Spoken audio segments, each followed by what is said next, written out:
Okay. How much do you know about Mary? Theotokos. Ooh, banger. Do you know what Theotokos means? I actually don't. Theos means, is it Theos or Theos? Theos? Yep. Theos means God, like Spanish. Yeah. Dios. Tokos means to bring forth or to bear. Theotokos means to bring forth God. To bear God. Is that in Latin? It's Greek. Greek. Latin would translate to Mater Dei. Mater Dei, yeah. Yeah. Okay. Yeah. And I keep telling Mary, like, Mary, help me to love Jesus the way you love Jesus. Oh my gosh. And Mary, help me to listen to God the way you listen to God. And like, Mother Mary, help me to like feed into the love, the grace of the Holy Spirit as you seek it. Like, please, Mother.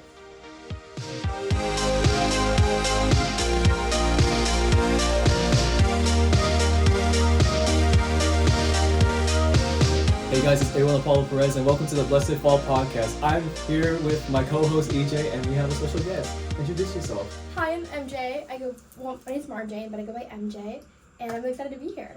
So, you know, when I first met you, Yes. Oh, what is your name? Like, Marjaine. Jane. Okay, so it's Jane? Marjaine. Jane. How do you spell Jane? Jaine. Okay, so you said that your dad named you that? Yes. Okay. So my name comes from in Spanish, the ocean is Mar. Yes. And then my dad liked Spider-Man, and he wanted me to marry Jane, and Mom was like, absolutely not happening. So then Mary Jane became Marjaine, and so, but it's very unique because it's not just like Jane, there's an I in the E, so it's much, so like in Spanish you would say Marjaine. Heine? Marjaine, yeah. I know. That's actually hilarious. And so why didn't you do like Spanish E-I? Then an A. I don't think my mom could spell it. Okay. That's funny, yeah. No, it's so bad. I mean, actually what's funny is, it's actually not my name. Okay, so when I was born, my mom passed out, and so my dad named me. Okay, so, funny little story. My name was originally Yolanda Christina. Oh, Yolanda. Okay. That's a pretty Spanish name. Yolanda. Is there anything wrong with the Yolanda? Well, it's just that, like, my mom, like, was unconscious, and so, like, she was like, there's no way you name my daughter without, like, telling you where you're gonna name her. So she literally, when I was 6 months, went to the courthouse, got my name legally changed, and so now it's Marjaine Christina Rodriguez. Oh, wow. That's actually hilarious. Yeah. That's actually pretty funny. Don't mess with moms. Okay, yeah. Okay. You guys are shocked. Like, what? No. Can Okay. you imagine calling me Yolanda? I cannot. Anyways, you ready to talk about your Catholic faith I journey? am. You're so excited for this, aren't you? I've honestly been looking forward to it for the past couple of weeks. Let's do this. Okay. Did you grow up really Catholic or not? Yes. Okay. So my parents are divorced, so they never really were married. My parents, they met at a club actually, and so that's kind of how I came to be born. So there was never like any romantic feelings. They were together for a couple 6 months, and then my dad was like, "I cannot do this thing. Like, you're crazy." And but the thing is, my mom has a lot of. I very much respect my mom, but it's very much a complicated relationship, and so on her side, she's not Catholic. Well, she's Catholic, but she's more of like a Eastern Christmas only? yes, or like if I want Not something, actively practicing as you find. where it's like if she needs something from God, she'll obviously go to him, but like if she doesn't need anything from him, like she sees no reason to pray. So my dad, oh my goodness, his side of the family is very much Catholic. Like from like they go to Sunday, like mass every Sunday. Like if they can't make it Sunday, make it Saturday. It's always like an obligation, you have to go to mass. My dad very much like fasts. Like so when during the time of like that time, he will literally not eat anything starting Wednesday, and he'll go until like Sunday without any like just food and water, like literally just water. And so it's like he's originally my dad wanted to be a priest actually. No way. Yeah. Okay, so my dad never wanted kids. That's the funny part. So I think it's funny I'm talking about Mary because I was thinking about my dad, and so when my dad was 15, he had a mullet back then. I saw a little photo of him. In Mexico, it's a big tradition where a bunch of the men, they will go on like a pilgrimage, and they'll just like go from house to house, like during like the Virgin Mary's birthday, and all the churches, communities, they'll send like 12 guys, and they'll all march up to like the capital where her church is, and men will be on their knees, like literally like carrying a big statue of her, like it's like it's kind of like superstition where it's like if you like pray to Mary and you ask her for something, then like you tell her like I promise I will go like on my knees if you make this happen, like I will go on my knees to see you, and of course she does. She grants them that, and like they will go and like honor that like promise they made to her. And so like if you go on like YouTube, you can see like men like on their floor, like on like on their knees, or they'll even be dragging their bodies to like the church. Dragging their bodies? Like they will be on the ground, and they won't even like be using like their legs. They'll just be like moving like they're army style. Oh wow, okay, that's And they'll be carrying like a wow, okay, yeah, the Yeah. statue, yeah. And so my dad, Crawl. he literally, and so there's a very big devotion in Mexico to Mary. Yes, of course. And my dad, when he was younger. Check one more time, just go. Hmm? It's recording, right? Yep, it is. So You're not lying to me, is it? Yes. Okay. So my dad, when he was younger, he like, his church allowed him to carry like this his like church thing, and then he went down on this with my uncle, and they stayed for like 6 weeks like in different houses, like just eating off like people that would like sell them food, like $2 for a burrito, $2 for something like. So he always kind of knew that he wanted to be a priest, and then when he was 15. His teacher was 21, and Oh boy. she got pregnant. Oh boy. So I have an older sister in Mexico. I've never met her, but her name's actually Maria Fernanda, Okay. and it's like Santa Maria, like the Virgin Mary, yeah. And funny enough, my little brother's name, like on my mom's side, he's named Martín Guadalupe for the Virgin Mary. So like. It's very much like, for example, like my little brother, he's named after like Martín Guadalupe because my mom had him when she was 44, and the doctors were like, "You need to abort." You like. Oh wow, just straight up. Yes, like this child will not survive. First of all, like, because when I was born, they told my mom that she was gonna get cancer if she had me. My mom had me. She didn't get cancer. I know. And then with my little brother, they were like, "If you have this kid, like, he's gonna have Down syndrome, or he's gonna have autism. Like, it is not safe for you to carry this child. Like, you need to terminate. Like, we're at a point where you need to terminate." And she was I hate like, that word, by the way. I'm sorry, It's fine. And I was like, I think I was like 15 at the time, and I was like, "No, Mom, you can't like abort him. Like, no. I made a big fuss." And my mom was like gonna go through with it. And then my aunt, we ended up going to my aunt's house because my aunt just randomly invited her over, and my aunt was like, "What?" Like, my aunt has this like my first exposure to Mary ever actually. The memory at first I ever have of her was actually my aunt's house, because my aunt has changed houses a couple times, but she always has this like altar for her, and it's this big image of Lady Guadalupe, and she always and my aunt has a garden, and every time she will water them every day, take care of her plants like nobody's, like she genuinely cares about her plants, but she always makes sure Our Lady has updated flowers and a giant bouquet for her. And she has like all our photos of like near babies, like embarrassing ones, like I don't want to show any of you guys ever. Okay. But all our family is like in this one like frame, and it's like huge. And so like my aunt was like, "If you don't want him, like I'll even take him, I'll raise him, like he's my kid, like you cannot abort this kid, like it's a sin." And my mom decided to go through with it. The doctors her entire pregnancy were awful.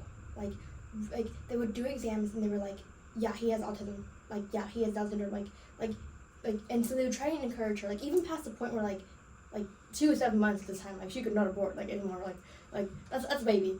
And then he ended up being born premature. Oh. So he was 4 inches. And so for 2 weeks, we didn't know if he was gonna live or die, because he wouldn't even drink her milk, and also she had no milk. Like whatever she did have, it was like barely any. And so like my aunt, like it's all the Mexican like remedies. My aunt grabbed a bunch of oat milk, like little like oats, and would my aunt spent hours in the kitchen just making oatmeal, and then she would make it into this milk, and she'd like take this like oven, like it's gonna help you, like it's gonna make sure that you can produce milk, and it did. So like that was cool, but for 2 weeks like we didn't know he was gonna live or die, and so my mom like didn't want to name him at first. She didn't, because she was like, "I don't if I name him, like what's gonna happen to him?" And of course you have to name your child. So then she was like, she literally just like told like our leader like, if my son survives, I will name him after you. That same like couple days later, he was eating healthy and he could go home. Oh my goodness. God bless. And also, here's the funny part: he doesn't have Down syndrome. Or autism? The tests were wrong. Autism he does have. That's fair. But he's still Down syndrome, like, For all these things that the doctors said, it didn't happen, huh? and the thing is, like, he's happy and healthy. yeah. Like he's a sweet, adorable kid. Like he has special ed classes, and so like he has like 9 other classmates, and so like it's so cute because they all like know each other like by name, and like they'll give each other like really cute little like intimate like Valentine's Day presents. Oh, And wow. like he's just this like adorable kid, and like he has a big personality, and I'm just like, I would have never like he's literally my child. Like I feel like I raised him just because like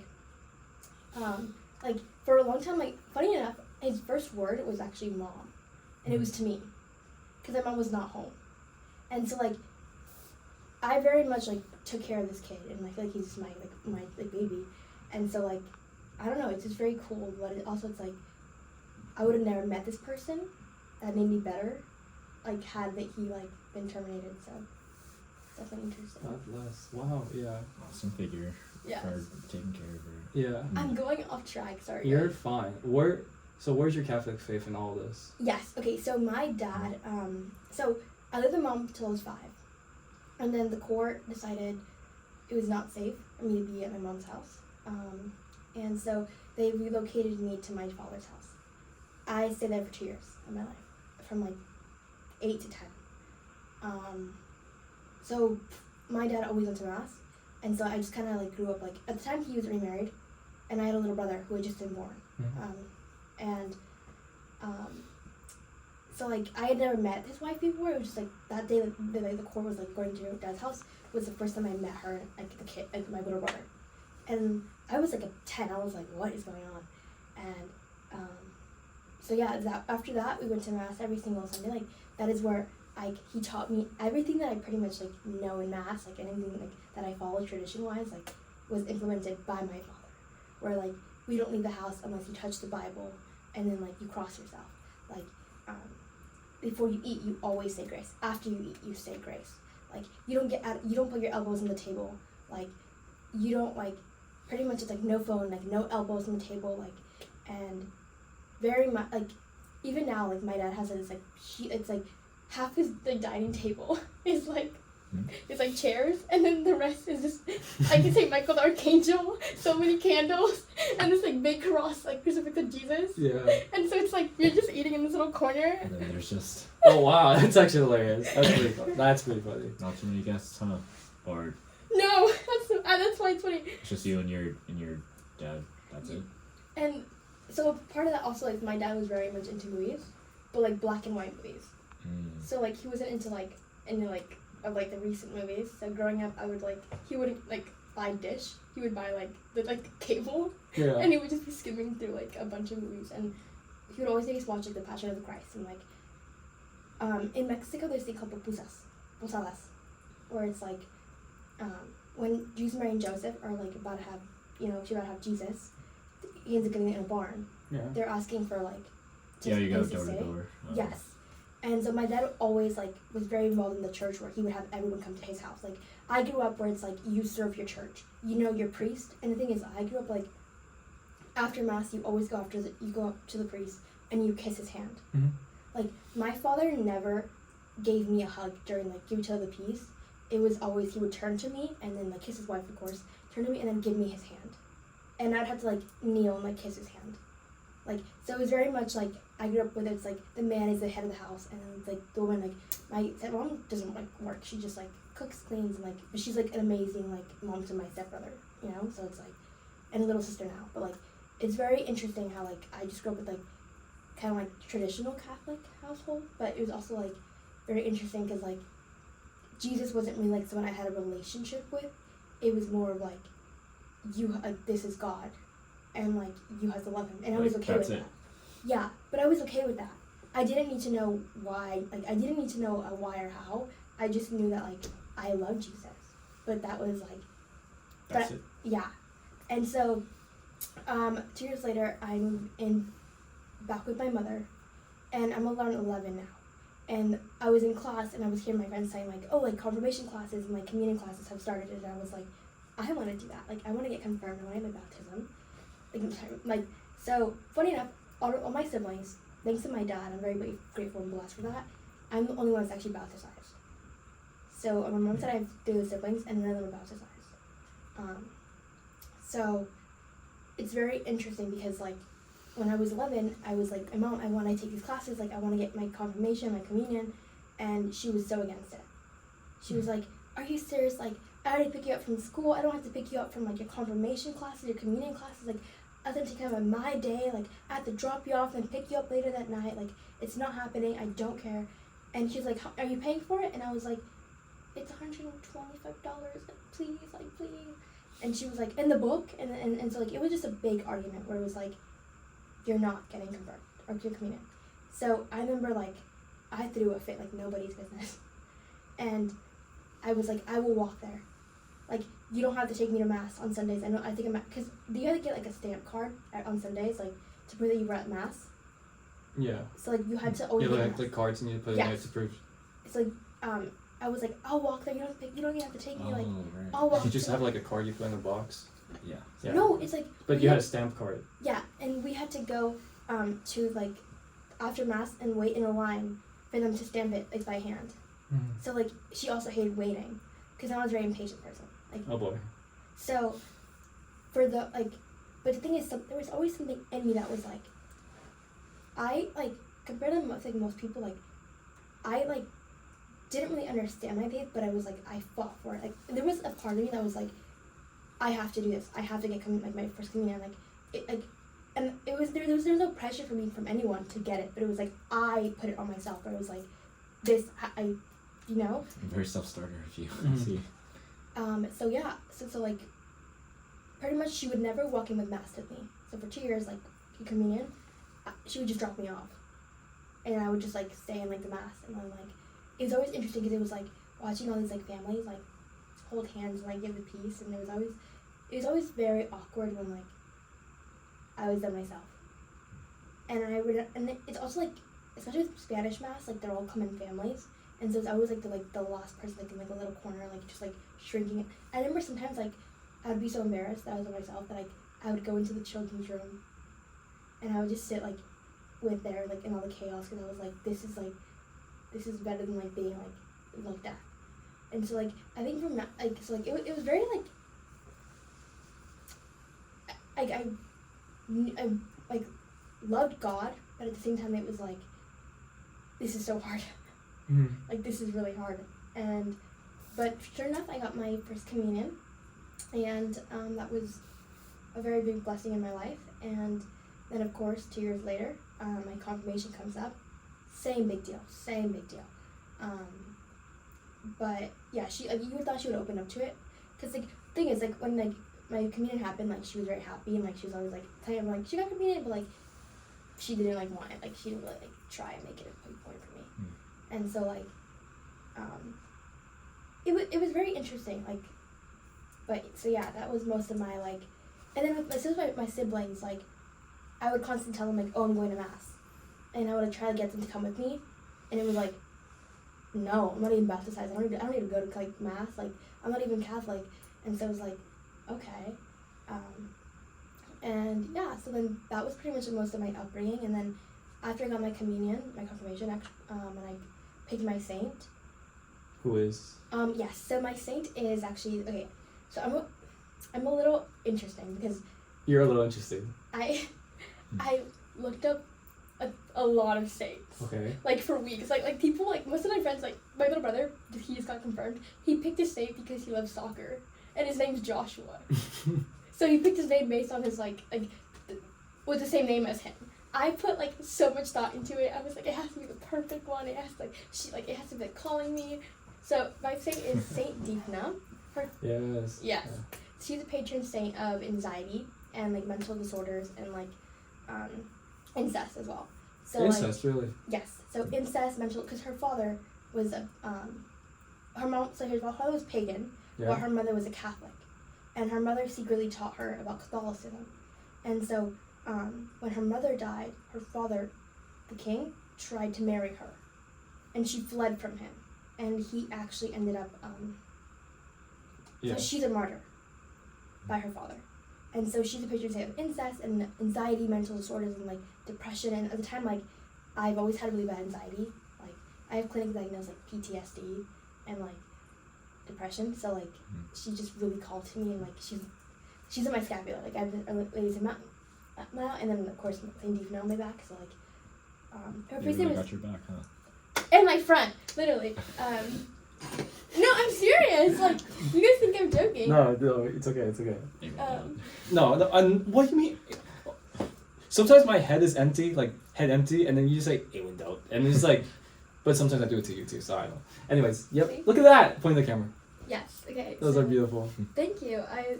This was actually my first like big like Catholic purchase, so I'm really proud of it.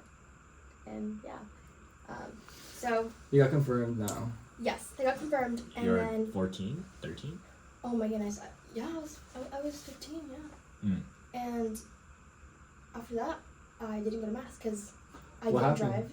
Yeah. Okay. Well, I didn't drive, and then I could have. It was like an hour walk, but like when you're 15, like you don't really want to walk to mass. Like, so I stopped going to mass and stopped going to church. Mm-hmm.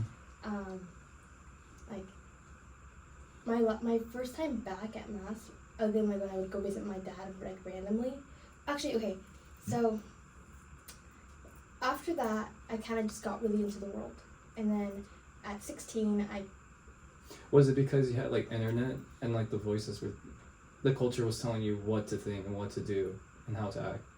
yes, and especially my just being around my friends, because none of them are religious.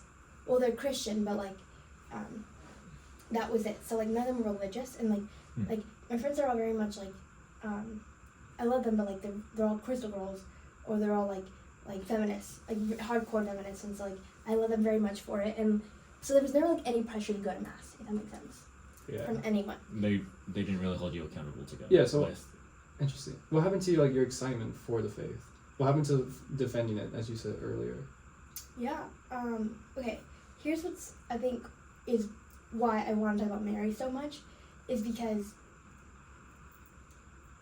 I stopped going to mass entirely, but the thing is, I would pray every single night, like every single night. Like there was not a night where or as soon as I would wake up in the morning and I would go to bed, I was praying. And that to me is like the most crazy thing, because like I very much did a lot of things that I should not have done, and I was very much in the world, but at the same time it was always a big part of me that was like, but like whenever I would do something, like say like I was like staying out till 4, like everyone seemed just so happy in it, but it's like, you know when you're like kind of like in a slow-mo, and it's like everyone's like laughing around you, like everyone seems so happy, like you should be excited to be around these people, like this is like it's a party, like there's music, there's like alcohol, like I should be so happy.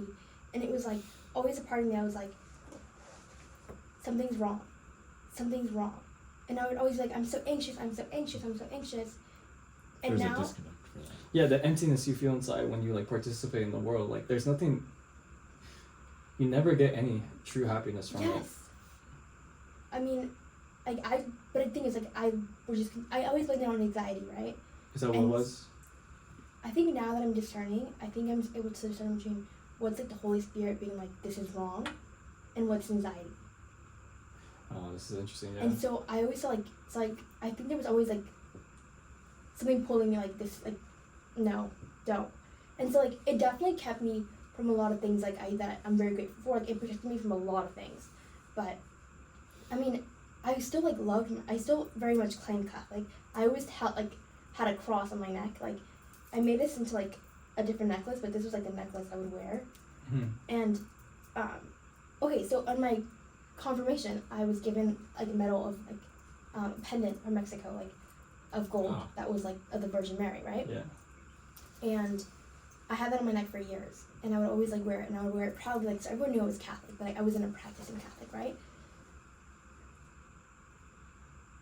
I lost that necklace, and things just went downhill from there. So pretty much like I started like, I kind of rebelled a lot. where I would go out with my friends.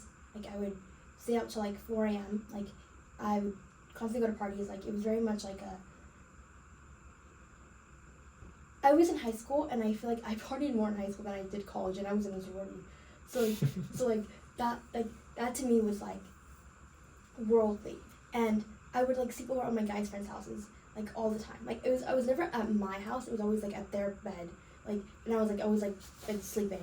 Like, so I would wake up there, go to bed, like we would all just like have dinner. And it was the most normal thing. And they was like, I don't even like, I generally like, and then coming to college, with my friends, like the first thing I did was like join a sorority because I wanted a community, right?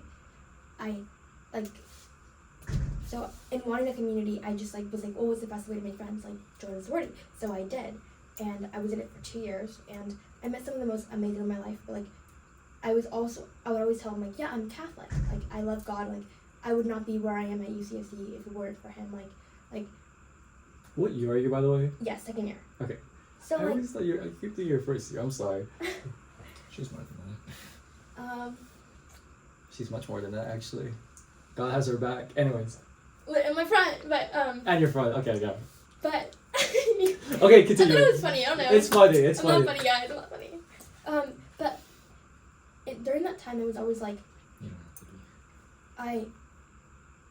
I never forgot God. That's the thing is most people are like, oh, I just like I didn't believe anymore, or like I prayed away from Him. Like It was something like of their upbringing. It was like just a childhood thing to be raised around in. But did you ever talk to them about it? Did you ever so one thing I always thought about is like this is a banger quote by me, by the way. In your effort to run away from God and be free from Him, you became a slave to sin. Did you ever have that conversations with them? Or was it just too difficult, or it was just like they're just so close-minded and hardened-hearted that they can't even comprehend what you're trying to say, I guess. I don't know. to my friends. Yeah, to your friends. Okay, so this is where it gets complicated because, okay, so the girls I was close with, because the thing is, it's very cliquey. Mm-hmm. So like some girls like everyone's like, hi babe. That's as far as I'll reach. Like, oh yeah, like for a photo, let's pose. Anyways. The pose is so real. Like, so sorry, is that what was always? You're good. But That's anyway. like the default woman pose too. Oh yes. Make sure your arm's not on your side because then it looks bigger. Make sure like your Wait, they actually got all like. Oh yeah, and make sure like your hair is like you have to part your hair evenly. Like don't make it look nasty. It can't be look dirty. There's a lot of goes into whatever. But Didn't realize. I mean, it's just girly things. But the ones I was close with, this like.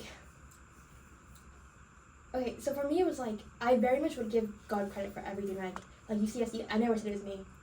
If I got an A, it was not because of me. Like That's it was all because you.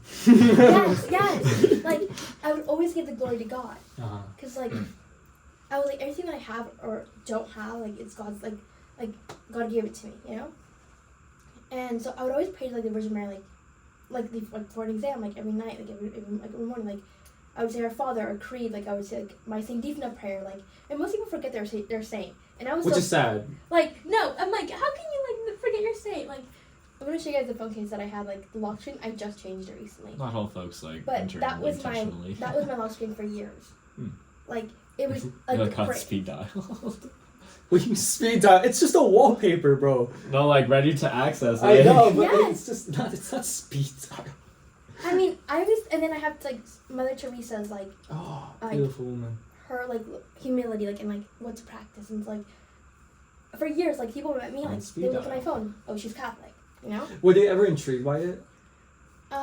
It was more like, why aren't you Christian? Oh, here we go. Oh my gosh. Yeah, Oh. yeah.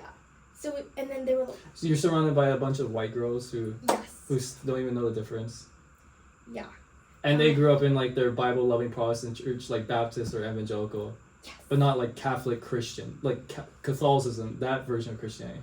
They oh my gosh. Okay. Sorry, I'm not Everyone was brought up the same way. I know, but tell me you're uneducated. Well, tell me you're uneducated. It's like Catholic or Christian. Why are you Catholic? Why aren't you Christian?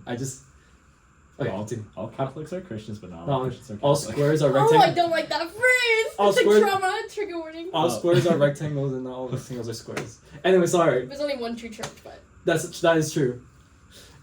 It's gonna become a YouTube short, and I'm gonna start TikTok, and it's gonna become one of my first TikTok videos. Anyways, so no intrigue by your friends, just like just pure aggression, not even like. What were some of the so in reactions? high school it was very much like no one was because who I was hanging out with thing is they grew up in a Catholic private school. All of them did. The boys that I grew up with they were very they were very respectful men, in the sense that they were just worldly men. But thing is they were always respectful. They grew up with and the thing is they just didn't they were oh yeah I went to school because my parents paid for it. Very much just we played lacrosse. It was always just they were Catholic school education is Yes. good. Yes. And We talked about it on your episode. Please don't. and so it was always they were open. They were yeah we know he exists, but it wasn't a big making him a factor in their life, Mhm. And so it kind of I think went down to their heads where it's they're already saved.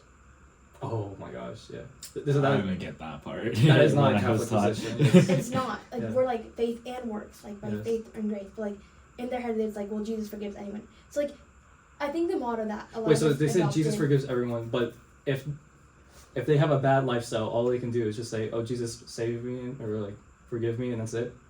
Wow, yeah. Well, a one-sided relationship, yeah. But to be honest, I was praying, but But you were the same, or I was the same. that's the part. Yes. You guys can't judge me. You can't judge me for doing this. If God's not judging me, why are you judging me? And I kind of adopted this kind of Miley Cyrus 2012 only God can judge me kind of mentality. So I very much went off the rails and. Sorry, it's 5:48. Do you have to go soon?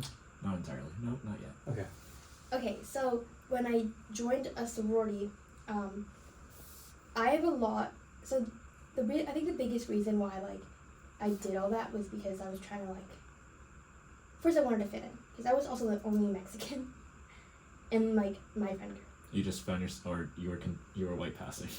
White passing. Thank you for saying that because White passing. I never heard that. I was Never too came. Really? White passing. No. I was too Mexican for Latinas at my school. Yeah. Sorry. No, Sorry. I was too white for them. But then for my friend group, I was She's from the valley, bro. Mexican. This is so messed up, bro. So I never really had, and then also a lot of as I grew up in it's okay, so then this is where it gets more interesting. 16 COVID, I ended up going into foster care. Oh no. Yeah. So I have a lot of my trauma comes from just my relationship with my parents, because my dad moved to Iowa when I was 15. So that was the last time I saw him in person. Or literally I saw him for the first time ever in December, recently, this December. And so I didn't see him in years. So and the person that was Catholic, a mentor for me, he grew up. He literally I went to this public school, but they had uniforms for some reason. He was so Catholic that he literally did not let me wear the skirt or the dress that everyone wore. He made me go to the office and ask for men pants. I was the only girl wearing sneakers that lit up and covered head to toe because this man was so paranoid about everything. I mean, but looking back at so pretty much when I was with my dad, I was cooking every day. It was my little brother could relax and they would watch a movie together. It was why are you sitting down? Go help your stepmom make the food. And it was always you had to. It was always you had to So I grew up waking up at 5 a.m. in the morning cleaning, cooking very much you're a woman, this is your job, this is your you don't need to worry about anything else. And it was but for me it was always no, I at first I didn't mind it, but then when it became when he and I started having problems, we would disagree on so many just the way he would treat me, that was to me oh, you're an awful dad. Which now looking back, I'm maybe he was trying to protect me, because the way he was raising me was I just want you to be I don't want you to get hurt, you know. Mm-hmm. Just play the role that you were given. And the thing is also I feel I was very much like very aware of my age, and like I was constantly getting like A's. Like I was reading like very much at a proficient level. So like I was very much like very vocal about things, and I was like this is not right. Like this is illegal. like this is not okay. But it was like I'm your father, and so like my dad was very physically abusive. Oh no, yes. Like the worst he did to me, like, well, I can't say a lot of things, but like one of the worst was like as a punishment he would like lock me in a closet. Like so he would go to work from 5 a.m. and he would leave me in the closet until 3 p.m. and no one was allowed to feed me or give me water, or else like he would yell at me at home. So like total darkness. Like that's why like to this day like I'm actually like I'm a little wussy, but like I'm afraid of the dark. I have a nightlight because I can't be in the dark. But I'm not claustrophobic though, which I'm like really happy about. I was like, yay. But he would, so like, I don't know, I was just very like on it. So then from that, like I was like, my mom is another story for another time, but like pretty much just a lot of my parents. So then in that was, first I'm trying to find a friend group. I don't fit in. I'm also in foster care. And the thing is, I didn't tell anyone I was in foster care. Like, none of my friends knew. Because I was so, like, even though it's something that happens to you, you don't cause it. Like, it's just something that happens, like, your parents, like, faults are not your fault. But, like, in my head, it was, like... It always happens with a kid. Like, it just feels like it's the kid's fault. Somehow, some way. So, like, that really, like... So, I kind of hit it. And then during COVID, I was in this foster home. And I met, and I ended up, like, pretty much getting my first boyfriend ever. And the thing is, when, like, I have daddy issues. Really bad daddy issues. And so when you're young and you're 15, some guy's like, I like you, like, oh my goodness, like, I started, like, when, like, we broke up, like... It was hard. His friends had already become my friends, because his friends liked me more. So his friends stopped hanging out with him, and they hung out with me. And so that's where, like, and then my best friend and I were, like, pretty much we developed a little friend group, right? And we were together our entire senior year, like, inseparable, and, like, but they would hope, the thing is, like, think Project X. Oh. Have you seen that Netflix show? Oh my goodness, it's, like, a bunch of parties, like, ragers. That was us. Like, they, like, one time, like, they rented a barn. Just straight up. Just rented a barn. And so like pretty much like, I was just getting Ubered from party to party. Like what? I didn't have to look for a party because it was like they like Wow. it was, They like covered we're it. throwing or during tonight like come I'm just like well it's him Marjaine. And so when you're hurting, when you're like and then also when there's alcohol involved, like yeah. So and then but then he and I ended up being like off and on again for like a long time. And so it was very much like I was in this like kind of like, but the thing is he's a great guy, just like we don't always bring out the best in each other, but like when we're separate, when we're together, it's like everything's perfect and fine. So I don't even know, like well also like yeah, it was just a lot. So from that I'm like constantly partying. I'm like in the world, like I'm not like I don't love God and like I pray to him every night. I don't, but it's like. It's just I'm living very much. Like, it was just out of habit that you would, not necessarily like it was intentful, but it's something you always kept doing. But the thing is, like, I started working at this like foster youth clinic for homeless youth from ages 16 to 24, and for like probation youth, and that's where I got most of my enjoyment. Like I would like help these people and, like very much like budgets, like resumes. Like I would cook for them. Like I found so much purpose in being of service to people, and I was like that was my way of connecting with God. And that to me was like, I do this work for God, I don't do it for me. But at the same time, like, was it really? Because it was like, I would get off the clock and it'd be like, all right, it's Friday night, let's go. Mm-hmm. Like, so then after that, I came to college. By the grace of him, I got into college. So what's funny enough is, the person that ended up being my big, it's so crazy how like, when they say trauma bond, like, her and I was like an instant, like, the person that I ended up meeting was my G-big, so like her mom. Grand. Yeah. Or something like that, right? Yeah. So it's like a fam. You have a G, like, yeah. So the person I sat next to, like the first person that I talked to in Calpa, was this person, and instantly we connected. Like, I felt like she was like, because we had such similar stories, in the most unfortunate way possible.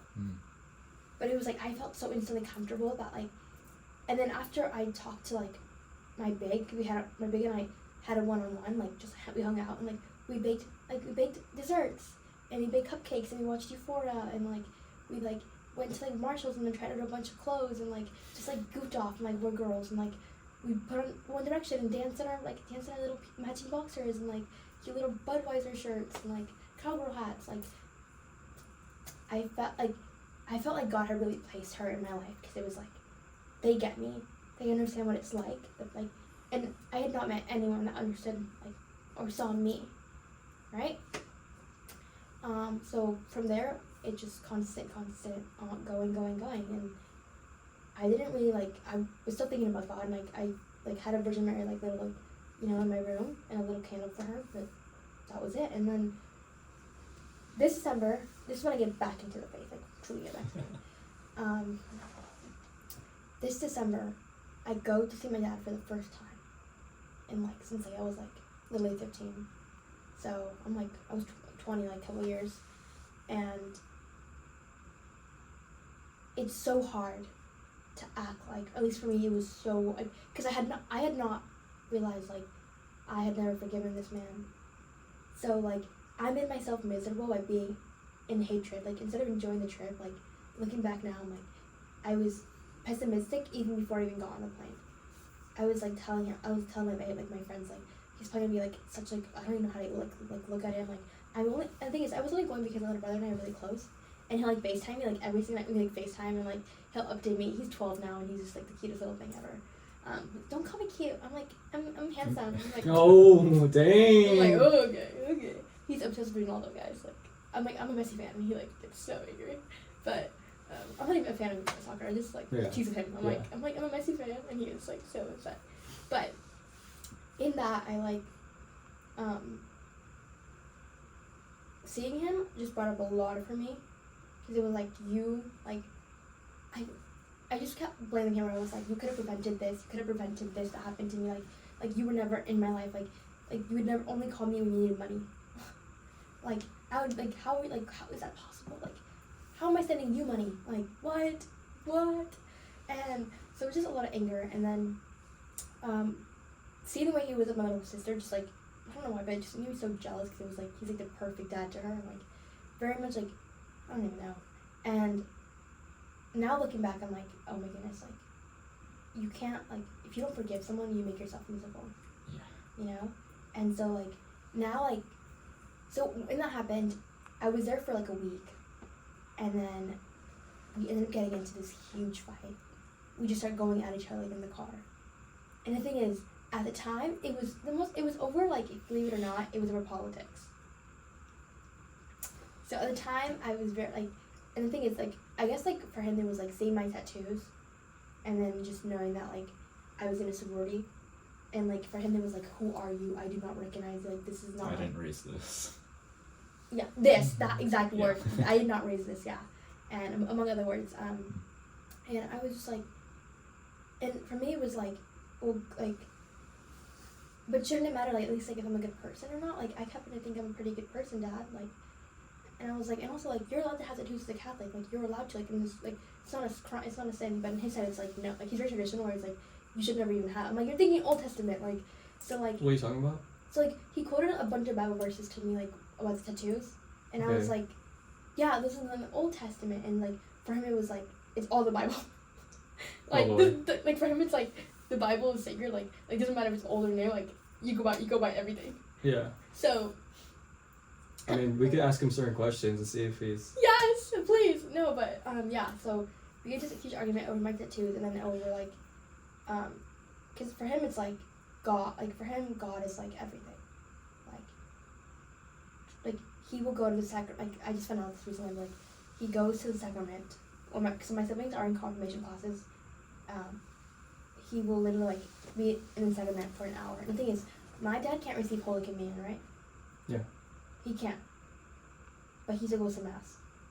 Does he go up? He does not. He always, since I know my dad, like, That's like interesting. Yeah.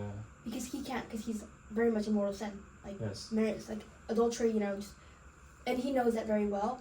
But his love for God is still rooted in the fact that like this is Jesus and I need to go to mass. So like, he just kept quoting Bible verses at me, and then he was like, this is not what God would want, and like this is not like what a godly woman does, like, and pretty much I ended up like booking a flight back home. Yes. And like, yeah, and then that was like, and it's just disappointing. Like after you see someone, like that's the first thing that happens. When I came back, I ended up being by myself because the dorms were like open, thank God, because I just came back home. I didn't even think about it if they were open or not. I just came back home. I stayed in Warren myself because no one else was in my dorm, and that was like my Christmas and my New Year, but in that, it was so interesting because I started thinking about God a lot more. And The most you have than like the rest of your life. Yeah. Interesting. Like, and I was just like, man. And then school continued, and I kept doing the same thing, like praying every day, like whatever. And then after that, New Year's happened, and like a bunch of parties happened, and I was feral, like. New Year. Feral. No. Good I was, word. Like Yeah. feral, like. It Wow. was like I like needed to drown everything out, so I just went like. Yeah, and I went to raves, like, literally I would start like. I talk about this a lot, but like I felt like for me partying was like Tuesday till like Saturday. Oh boy! Wow. Yeah. So like Tequila Tuesday, like Tequila Tuesday. Wine Wednesday, Thirsty Thursday, like Friday of course the weekend, and then Saturday like. Wow. Weekend part 2. So. They're not inherently bad to be at a function, but I guess overdoing it. But that's where it becomes a bit But more. that's the man. thing is, I slowly started hating it. Like. You've Like- always had this hatred for it, Yes. but you never. But it was like I wanted the community so bad. Because the thing is, it was never for me for about the alcohol. Like I could I could be sober at a party. I've been sober, sister. I can be sober. Like. And it was like for me, it was always like I wanted to fit in. I wanted to be invited to places. I wanted to feel loved because I feel like my whole life I never felt loved. Lisa, now. I gotta tap out. Yeah. I'm afraid, It's but fine. thank you for sharing for the most part. You have an amazing story. Later. I hope you can watch later. The video. Will do. Yep. Okay, so So what's happening? This is you're absolutely. You're not running away from problems. You want community. That's it. yeah, and I went about it such the wrong way. Yep. But the thing is, okay, so pretty much I'm going to raise every single night. Like I'm like, and it's funny. I have a video of me literally like. Okay, so it was just one night. I did something really, really like. I can't believe I did that, but I ended up getting home at 6 a.m. And I was like, I told myself I wasn't gonna do this anymore. I would not do that. So I'm like, why did I do that? And it just be like yelling at myself. And that's when I feel like I finally started to be like, okay, like I need to actually, why is like, what's wrong with me? Like my friends are still out. Like my friends are still out. This was 6 a.m. when I got home. I left around like 5:30. Like they were still there. Like everyone was having. I always like I was a party. Like as soon as I would get there, I'd want to go home. And I was always the first one to leave. Like literally, I'd be home by like most days by like 1. They were still there like at 4 a.m. Yeah.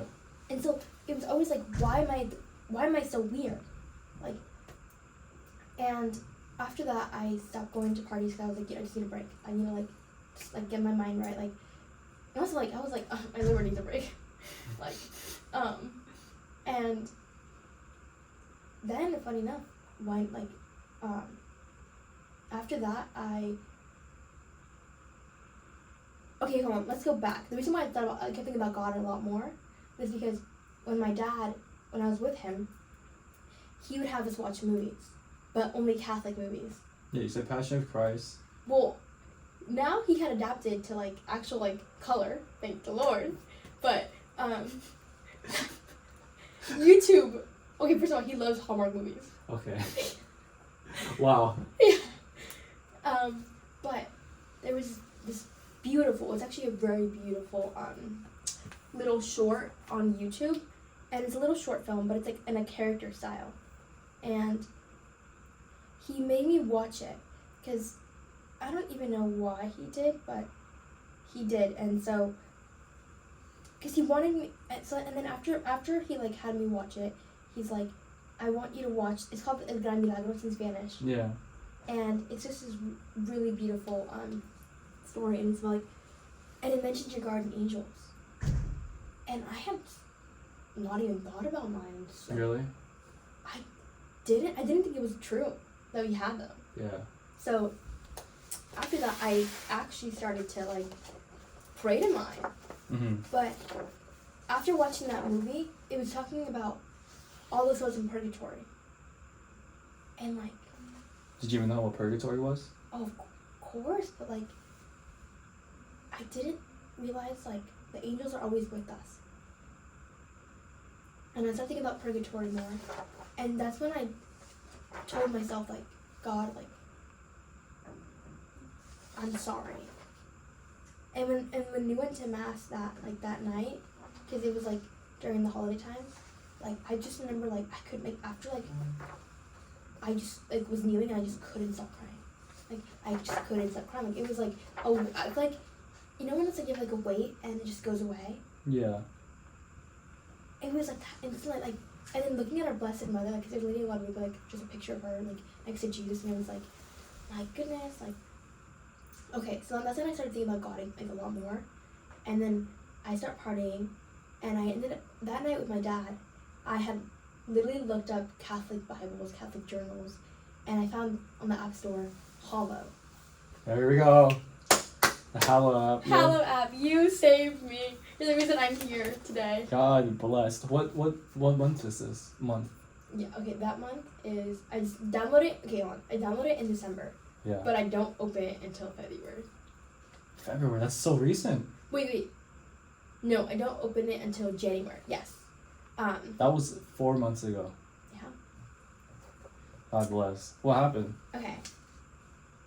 So after that, I Sorry, so I'm looking Yes, through the Bible. please. No, I was looking through the Bible. I was trying to find the verse. It was in Matthew's Gospel. It's about the verse of like, each little one is protected by their own angel, and that's where the idea of the guardian angel was. I'll put the Bible verse right here. please. But yeah, I need to figure out. But sorry, I was trying to figure out where it was. Anyways, continue. Okay, so I downloaded Hallow, and then I started seeing like all these things like it had on there. Like it had the rosary. It had like You never prayed the rosary before? No. Mexican girl not praying the rosary? Yeah. Damn. I didn't even own a rosary. Didn't even know what it was? You knew what it was, but you didn't have... I saw it like during like novenas or during like during mass, like the grandmas. Yeah, of course. And okay, so this is where I really feel like Mary came into my life. Here we go. Because, okay, I decide, so that, and then they have of course like the daily mass, Mhm. you know, they also have like the scriptures and Mhm. like just a nightly reflection. Mhm. I started off every night I would listen to like a nightly reflection and a nightly examen, which I didn't even know what that was at the time. Like I was praying but it was botching. Like, and the thing is, after, okay, so my whole life, like even when I was praying, like when I was thanking God for everything, I would never really talk to God or Jesus. I would only talk to Mary. And so like, cause I felt like I like was so full of sin that I couldn't even look at God. Yeah, there's a Bible verse, get away from me, God, for I am a sinner. Yeah. So like, I still gave him the reverence and the honor that like he deserves, but I closed off any potential of like talking with him or interacting with him. Because I was like, no, you probably hate me. And so like, a lot of my friends, going back to what you were saying, like, a lot of the hardships that they got through, they get upset with God because they're like, if he's real, why would he allow that? And for me, it was like, I know he's real and I'm not mad at him for it. Like, there has to be a reason why. And like, if there's not, like, I'm okay with that. Like, I never really tried to blame him for anything. And so I think for them, that's why it was hard, because like, they're like, they couldn't fathom how like, that like certain things could happen to them if he was like, you know. Mm-hmm. So that's why they kind of closed off on God. And for me, it was like God was a clutch. That like no matter what I went through, I would be okay. So like, it's funny because my therapist was always like, "How are you so strong?" And I was like, "God." And she'd always be like, "That's not like MJ, like very secular therapist." But like for me, it was always like, "No, like I am here. I'm like I've been able to overcome this and this because of God. I'm not close with him, but I know that God has my back." Like, and that was just it. And then I was like, in the Virgin Mary, I prayed to her. She like, she's my mother. Like she's the only mother I really feel like I've had. And so like, Oof, EJ forgot his phone. oh no, It's fine. come get your phone. But okay, so then after that, I work out every single morning. Like I like love to work out. And so Is this like, where the fashion's gonna come in? huh? Fashion? The fashion? Modesty? Oh, fine. Don't. No, keep going. No. Okay. It's okay. Okay. We have another conversation. Sorry. Okay, so I decide to like pray. Okay, here's the thing is, my whole life, when I was praying, I would constantly do it over and over and over again. Because I felt like, no, that's wrong. Like, I did it wrong. Like, or like, I felt like something bad would happen if like I didn't pray. Like the three Hail Marys. Like, and now looking back, I have scrupulosity. Yes. I have severe scrupulosity. I think, funny enough, you told me that term. And like, when I started doing my own research, I was like, wow. Like, you said it perfectly. Like, I have this, like... Religious OCD. Very, very bad. So, So sorry. I'm trying to understand your mind. I really want to understand you. Yeah. Like, God sees us like fumbling children walking towards him, but like, you didn't see it like that. You really thought he crossed you off. Like, as if he like, nope, this is it. That you're not... But he still listened. You had the idea that he listened to you, but you were ashamed of who you were, that you couldn't approach him. Interesting. It's very interesting. I knew that God was God, right? Like, and I knew that I should respect him. And I respected him so much. And I gave him the honor that, like, he deserves, and, like, but I didn't, like, have a relationship with him. So it wasn't that I didn't love God, because, like, I very much, like, kept him, like, always made sure, like, Our Father was the first thing that came out of my mouth in the morning. Like, every day of my life, like, but it was, like, I would always go to Mary. Like, I would always, like, she was very much, like, the person that I would go to every single morning. And so I feel like she held on to me.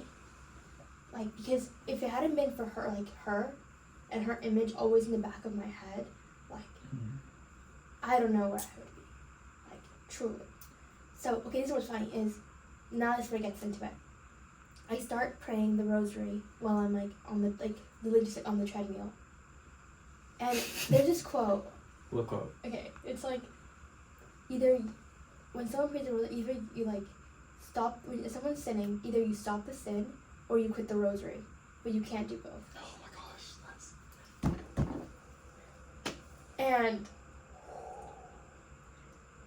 And when after I would do the rosary, I would then do, like, the reflection with God. Like, did it, like, right? And I'd be like, come Holy Spirit. And then I'd be like, Jesus, I surrender I didn't know what I was saying half the time. Like, now I know what the prayers mean, like, the reverence and the meaning behind the prayers. But when I would say them, like, it was like, the rosary was the first time that I actually allowed myself to conversate with God. Ever in my life. Oh, God was. Oh, wow. And so, like, when I was saying, like, when, like, with Jonathan Rumi, who plays, like, Yeah. Jesus and Jesus and the Chosen, yeah. Shout out The Chosen, it's a really good. I'm like, come Holy Spirit, like, and then I'm like, God, close out any, like, outward distractions, like, God, like, I won't, like, only be in your presence, like, and I have always felt Mary's intercession. Because also, like, I was a very sick kid. So, like, when I was 10, I had surgery on my dad's.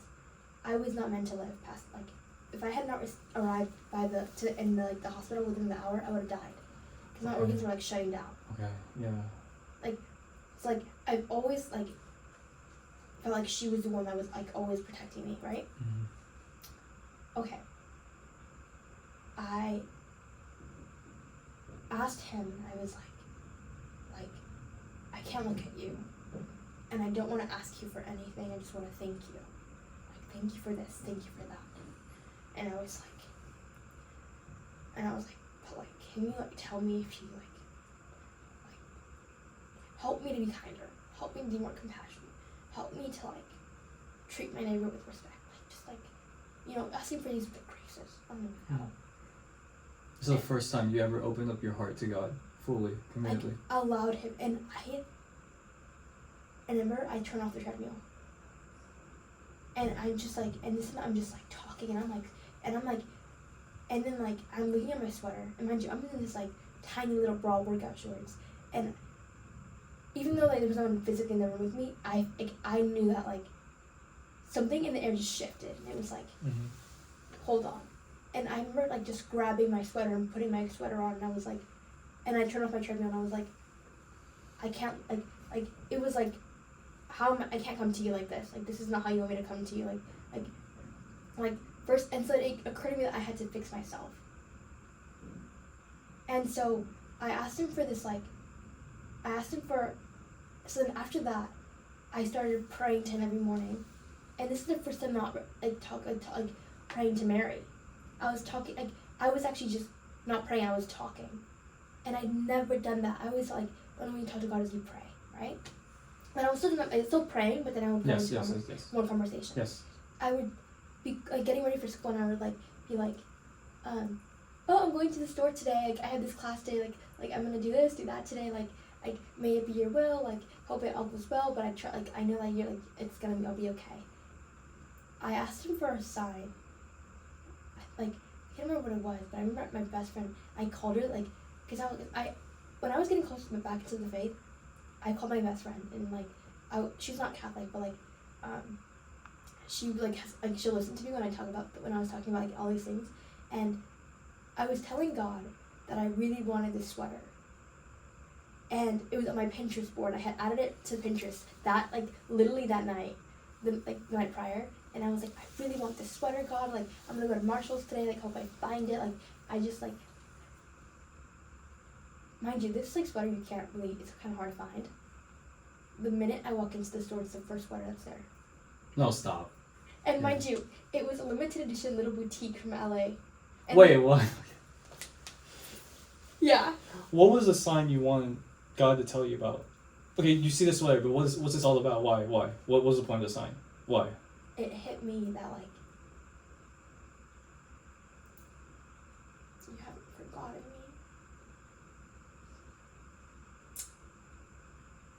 and that's when like I'm like, oh my goodness, and it just occurred, and then I just started thinking about every single. I'm like in the changing room, and I'm like, I really have a video of me recording, talking to myself. I'm really talking to God on my phone. I'm like, there's no way, like there's just genuinely no way. Like, I don't, like, genuinely, like, all these little instances in my life kind of just flooded me, where, like, every time he blessed me, or gave me this grace, or when Mary interceded for me, like, so many people, so many things that have randomly, like, random acts of kindness that I don't think were just coincidence. I'm like, this is my guardian angel, or, like, this was, like, God, like, protecting me, like, and so then after that, in comes, okay, then it's Ash Wednesday. Oh wow, this is recent. Yeah. Yeah. And that was my first time going to Mass. Where'd you go? Because it was at UCSD. It was a UCSD. Your first Mass back. Because it was on campus. It was the Ash Wednesday at UCSD. Did you know about Newman? No. Wow, that's actually interesting. Okay, yeah. But I knew, that's where, so I started praying the rosary every day. Okay. And I make it my little practice every morning. I'm like praying the rosary, then I'm like listening to the Bible verse, but I'm not going to Mass. Then I just like, I'm like, wait a minute, I actually should. And then as I'm like learning more about the rosary, I sort of, like, I started becoming more aware of myself and all the ways in which, like, I'm not in a state of grace. And I start like, and I keep telling Mary, like, Mary, help me to love Jesus the way you love Jesus. Oh my gosh, that's And Mary, help me to listen to God the way you listen to God. And like, Mother Mary, help me to like feed into the love, the grace of the Holy Spirit as you so did. Like, please, Mother. And after that, first thing I did that night was look up like a church near me, and I found two. St. Mary's Daughter of the Sea. Start to see, and then And Newman then Center. Newman. Yeah. And I looked up distance. And the thing is, I would have never have gone to Newman if Newman had not been closer. Yeah. Like, it was just like, and I was like, wait a minute, there's a Catholic club? Like, there's a Catholic club. I thought it was a club. I did not know anything about That's Newman. And then I look up on their Instagram, and the first thing I see is like a volunteer event. And I was like, and it was Our Lady Guadalupe Yeah. Church. Yeah. The church down there. Yeah. And Helping I the was like- migrants. And I just remember looking at my like Our Lady Guadalupe statue, and I was like, oh, you're funny. Like, oh, you're so good. You're so good. I was like, really? So I signed up for it, of course, because I'm like, I feel like I'm called to do this. And then, of course, I learned about Newman, right? And then, but thing is, I'm still like, at the time, I'm still going to parties. So even still, after the New Year happened, you I'm still like I stopped for a little bit, and then I went back to raves, and and then but I was still praying the rosary, but it was like I was like, and then finally, Ash Wednesday, I'm going to a Raptors game right after the mass, like the mass is at 5, and there's a Raptors game that I'm going to at 7, so like I'm dressed, mind you, I'm dressed in this like no bra, like see-through white top, okay, here we go. leather jacket. Wait, keep talking. Yeah. Keep talking. So I'm in this like little like leather jacket and this like I'm dressed for like I'm not dressed for church is all I'm gonna say. And I remember walking in and immediately like we all start praying together, and then like I'm discussing with my friend like, oh, like what are you giving up, like because obviously we all fasted, you know. And I was like, what are you giving up? She's like, oh, probably coffee. And I was like, and she's like, what are you giving up? And I was like, I haven't decided yet. I didn't know what to give up. And then when I get to like, you know, like, and then for some like, which I now know is Father Chris, shout out Father Chris, amazing. When he says, you were born to dust, and to dust you will return. Yeah. Your very first mass, and that's what you hear.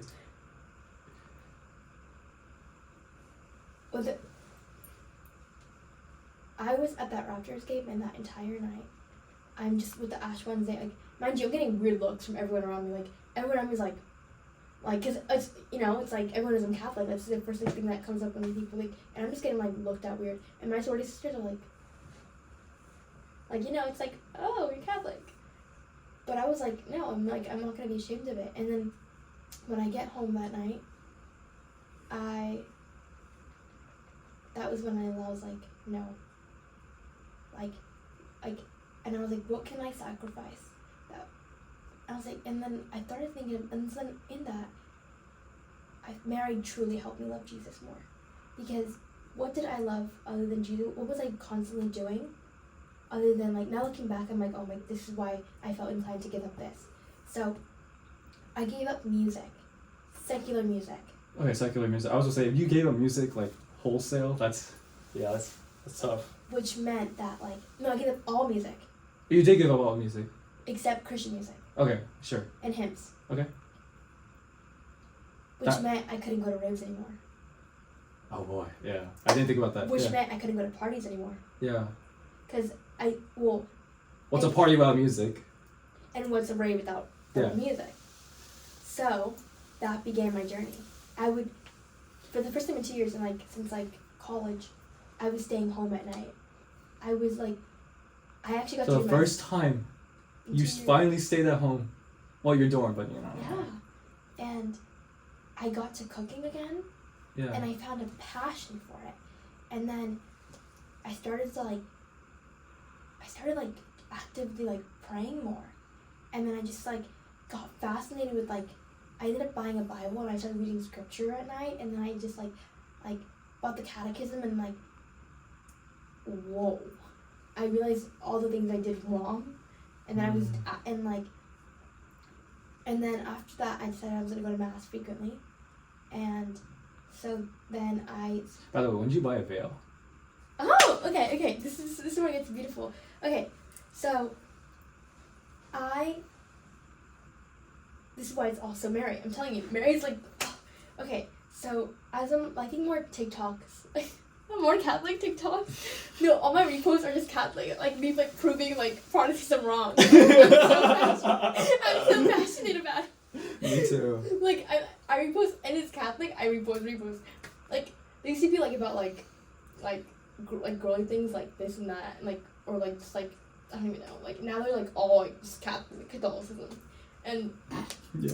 Okay, so mind you, this is like so the reason why I feel like Mary helped me was because once I gave up secular music, I would wake up to God, because first thing I would do is I would work out.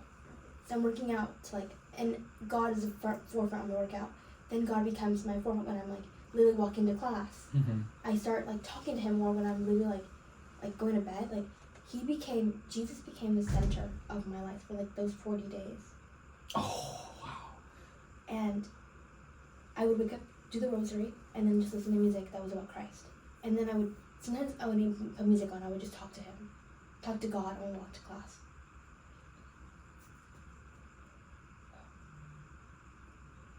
My life changed after that. I stopped seeing the world like I did. I like literally went on my Instagram that night and I deleted every single photo that was like not what I wanted to represent myself as, but also I was like, I wanted to kind of like humble myself. Like, how can I humble myself?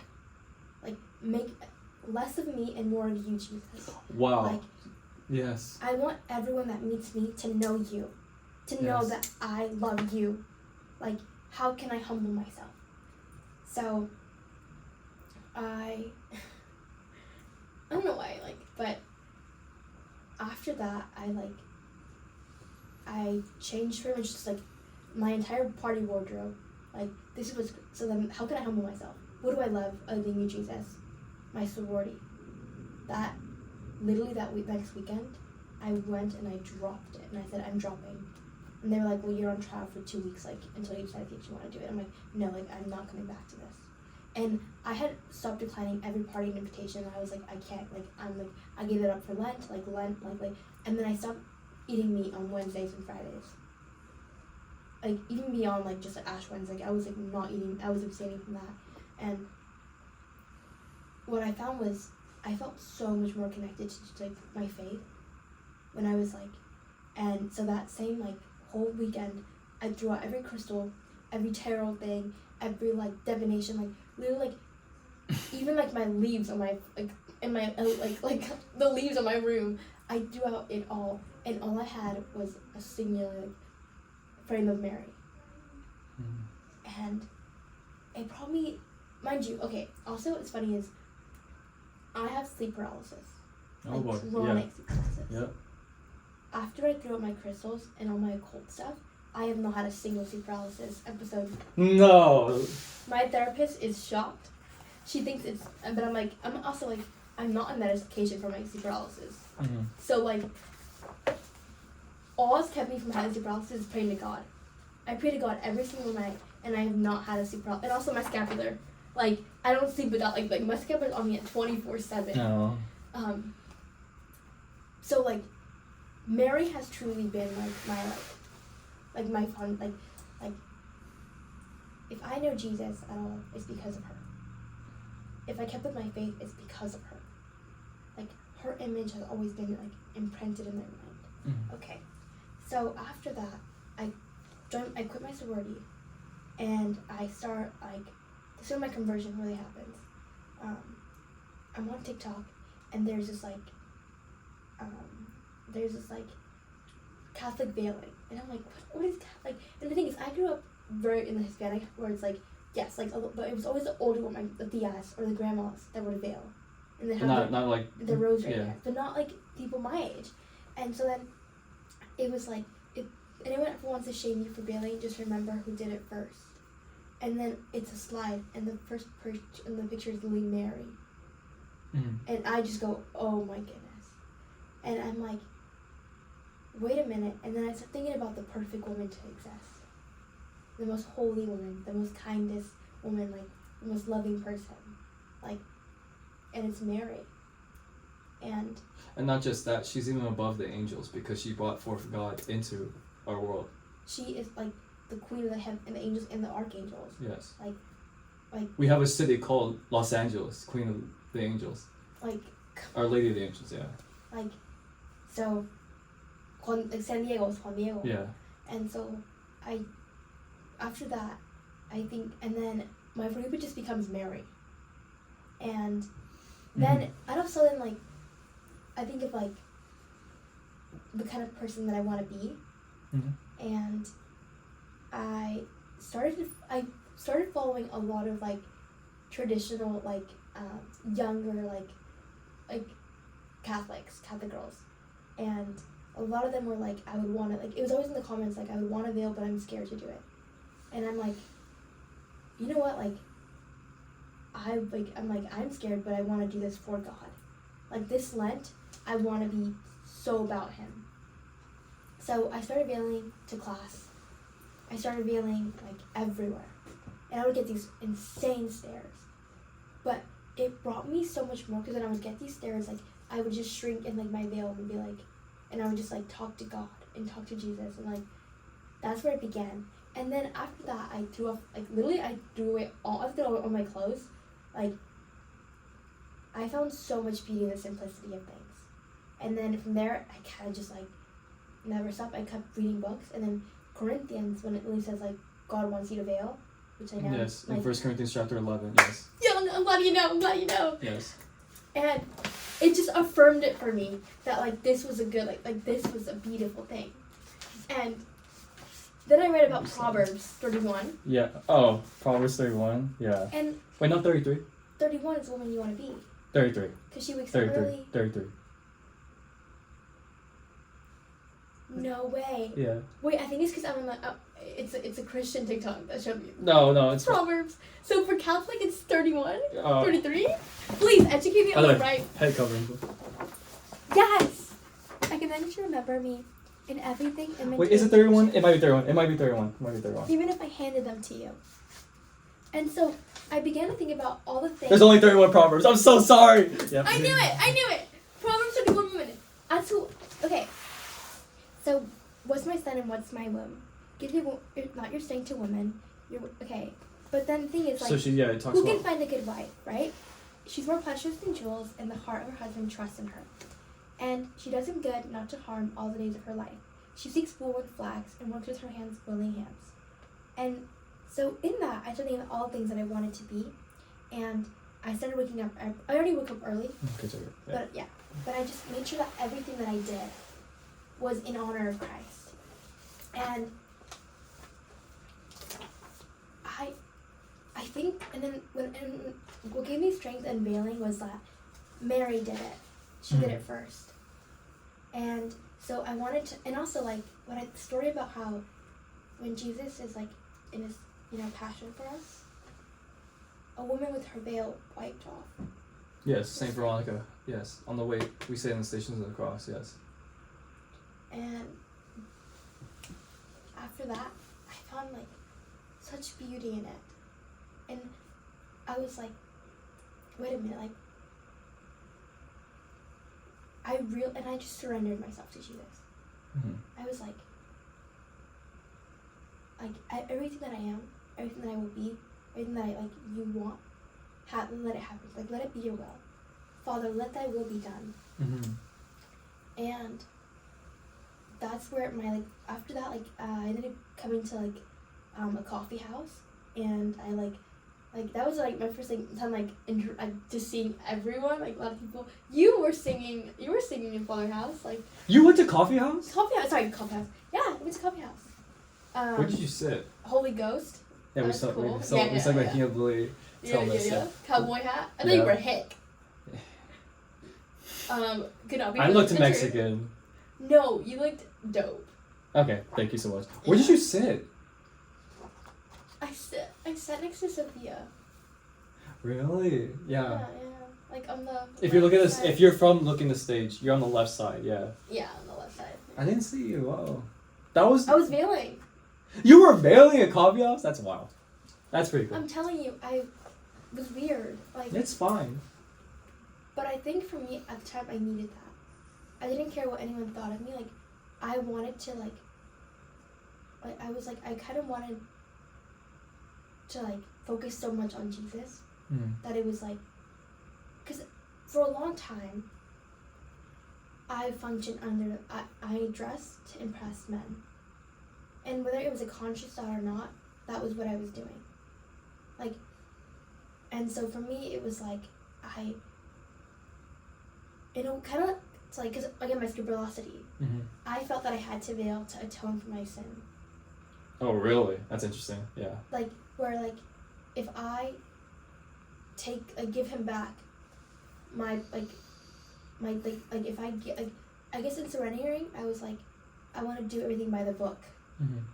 So, like, when I read Corinthians, like, I was like, that's, like, I want to please him. Like, I want to do everything I can to please him, you know? And so I didn't want to bring any more attention to myself. I genuinely just wanted to be about him. And so that's why I did it. And, like, for a long time, like, my Instagram picture was, because I was like, I also did not want anyone to, I was like, so it kind of became my head where it's like, anyone that I meet now, I want them to know me because of my love for Christ. That is who I want to be known as. For the longest time, I'm known as, like, you know, like that, like this party girl, and it's like, no, like, Okay. And I was like, I can't be lukewarm in my head. I was like, so, also, a lot of my friends are not Catholics, and so I knew that I would probably be the only exposure they would have to Catholicism. So That's tough, yeah. So I was like, well, you know what, like, if they might, like, I'm gonna feed them so much, like, not like feed it down their throats, but like, I want to kind of like make myself like a person, like, if they talk about me, at least they're talking about Christ, you know? And funny enough, like, some of my friends, like, stopped talking to me in general, like, completely, like they unfollowed me, like, it was like, but the thing is, I wasn't posting about Christ, I was just, like, posting things about Newman, or, like, I would, like, my profile was, like, me veiling, but for some reason that was so triggering for that, which I respected, you know? Like, but other friends, like, a lot of my guy friends, like, actually, like, started talking to me, like, now, like, in a more respectful way. And, like, they're also, like, a lot of my guy friends, like, very much, like, respect that I'm doing it. They don't understand it, but they, like, respect it, you know? And so, like, it's definitely opened up a lot more, like, French, like, conversations for me, and, like, a lot more introductories of the faith. And a lot of, like, people that I didn't know were of the faith, like, I've come to talk to, you know? So it's like, I don't know, it's a beautiful thing, because could I, like, have kept the photos on? Yes. Could I have not done, like, not, like, veiled for a couple weeks? Yes. Like, could I just veil that mask? Yes. But I think things played out the way they were meant to, because in being so consumed with Christ, I got to learn about him. And I got to understand the importance of prayer, but also my faith. Like, I unfollowed, like, every single, like, artist. Like, I really don't, like, I don't, like, I used to be, like, really liking, like, Harry Styles. I deleted everything about him. Like, God is, like, first of all, like, have no idols. Like, that's the biggest form, like, God. Yeah, and you gave away all your tarot cards and all that stuff. That it was, like, I just wanted to, like, really, like, do it by his way. Like, I've done it my way, God, like, and it has not planned out. I want to do it your way this time. And he's very much very grateful that, like, I came to him and, like, things have just kept going up ever since. But, okay, here's what's crazy to me is, I didn't know if I was veiling to, like, for prideful reasons, or for actually, like, I don't know if it was my scrupulosity. I didn't know if it was me, like, trying to, like, just like be like out of my faith, or if I genuinely I didn't know why I was, you know. Mhm. And other than the fact that I felt pretty, Okay. I will not lie. Like I don't feel, I feel as pretty as anyone really. I'm like, I'm feeling so pretty right now. Like, I'm just so happy. Like you guys can't look at me. I can't look at you. Like it's We veil humbling. what is sacred. Yes. And it's humbling. Yeah. And so I'm like, that's the part I think for me that why I loved it so much was because during that time I didn't want to look at men. I wanted to see them as my brother in Christ. And so I was like, how, like, veiling also in a way kept me from being like something a guy would look at. Because like, I was so used to being kind of like an object to men, like you could just look at, like observe, that it was like, it felt really amazing to like put also their consideration toward them too. That like, hold on, like there's a lot of respect that I should have for myself, but also my peers. And so in that, veiling has really helped me, like during that time, veiling was like, it kept me focused on Jesus. And now I think and now I can like look at like you guys and be like, you're a brother in Christ. And it gives me such like a humility and like happiness where it's like, I feel so comfortable and like, I care for you guys in a genuine way and not a superficial like I care about you type of thing. And so I don't know, but okay, so after that, it's funny, my I posted about me veiling, and I guess Facebook alerts like people when you change your profile, because immediately like my dad liked the photo, and then I get to like, he and I end up calling on Messenger because I'm not worthy enough to have his phone number. Yeah. Damn. So and then I call on Messenger. That's the only reason I had the app, just talking to my dad. I do not, like, literally there's no one else, I'm no other friend, but like, okay. So after that, we're talking, and I'm telling him that I'm getting my tattoos removed, like I no longer, like, I'm so sorry, Dad, like I should have, like, I now realize like we were like all like the teachings, I'm so grateful, like thanks to you, like I have such a beautiful reverence, like I'm very traditional when it comes like mass, like, but also like my religion, like I will fast, like I don't just think it's like, okay, like, and all some of the things that like we're not required to do, I want to do because this is how I want to live my faith. Mm-hmm. And he then tells me, this is crazy, but okay, he's like, I'm so happy to hear this, like, and then he was like, and then he ends up talking to me about putting the armor of God on. And he's like, the devil's gonna try and like taunt you, the devil's gonna do this, and like, you can't let him win, like, he wants you to be in despair, like, don't. He just gives me a lot of beautiful advice on like how to deal with like spiritual warfare, which I'm like, okay.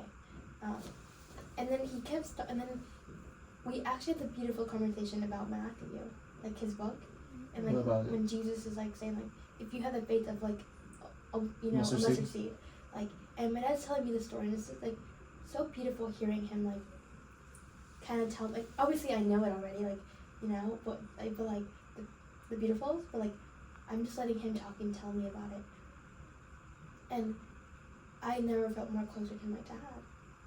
And now he and I are like a really good relationship. But it's because I was able to forgive him.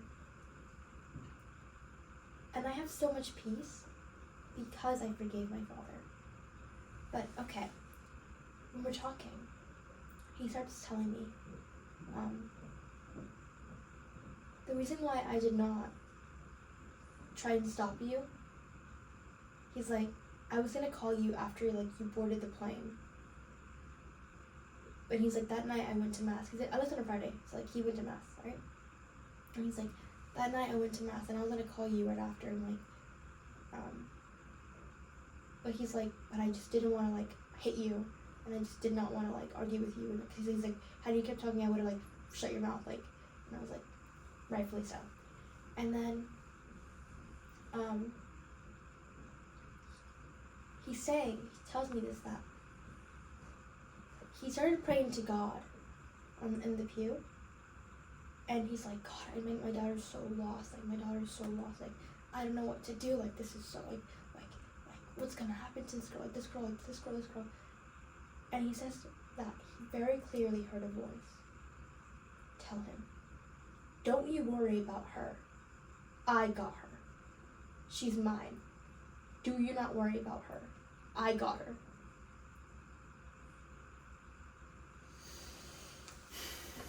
He says that it was God telling him, don't you worry about her. And it's fun, and then he's like, and the first conversation you and I have since then, you're telling me you're back into the faith.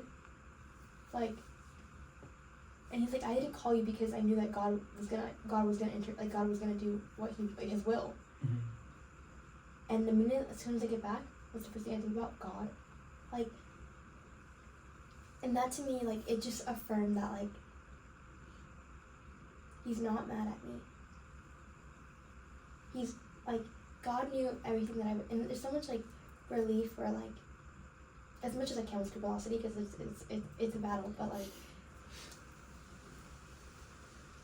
it made me realize, like, he never, ever stopped loving me, right? Mm-hmm.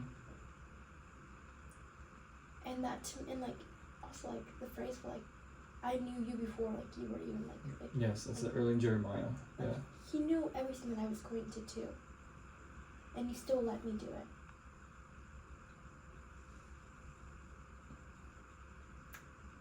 And he still loves me for it. We cannot understand the infinite love of God. I stopped looking at God as just a figure. I started looking at him as, God, you are God. God, you are powerful. And God, you are Father.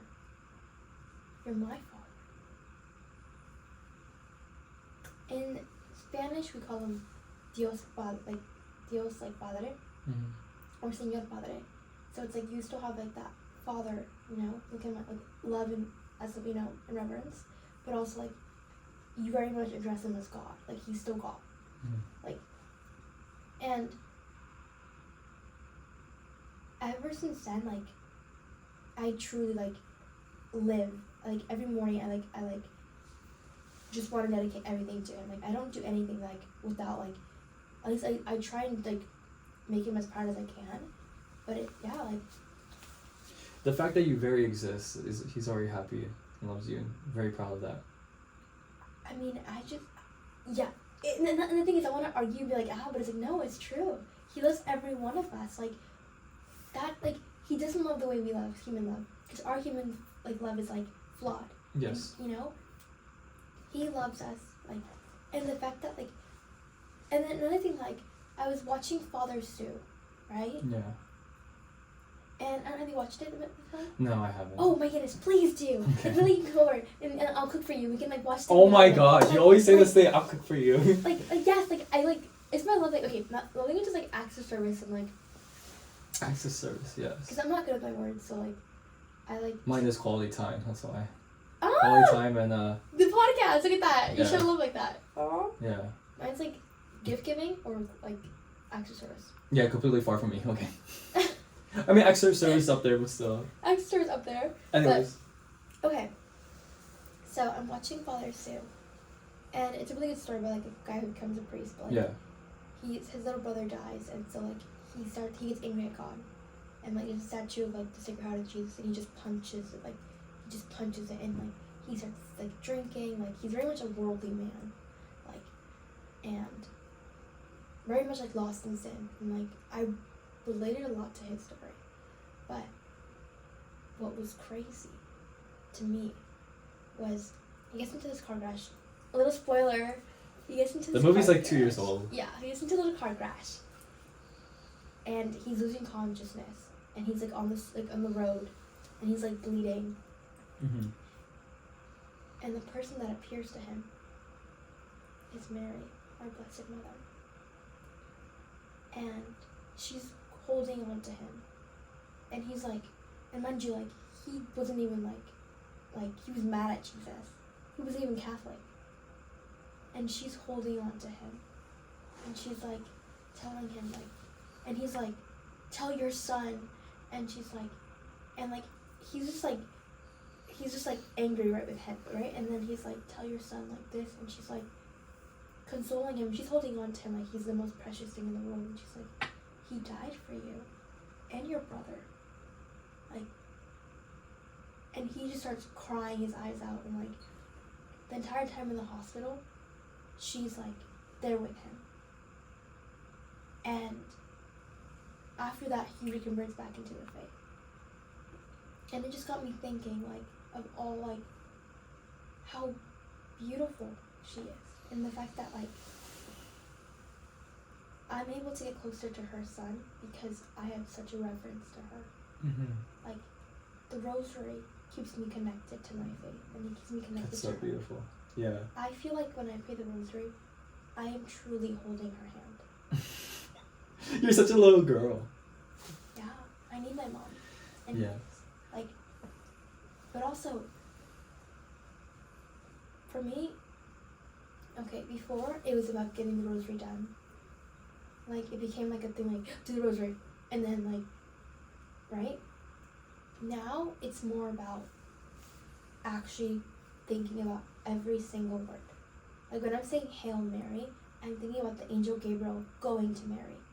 Yes. So. And then, blessed art thou among women. I'm thinking about Elizabeth telling Mary, Yes. you are blessed among women. Like, every single one. Like, and I think about her sorrow when, like, Jesus was, like, gone for 72 hours. Like, I think about her sorrow when he's, like, in, like, she's looking at him, like, getting crucified. When she's, like, when her son is getting, like, speared. Like, Mm-hmm.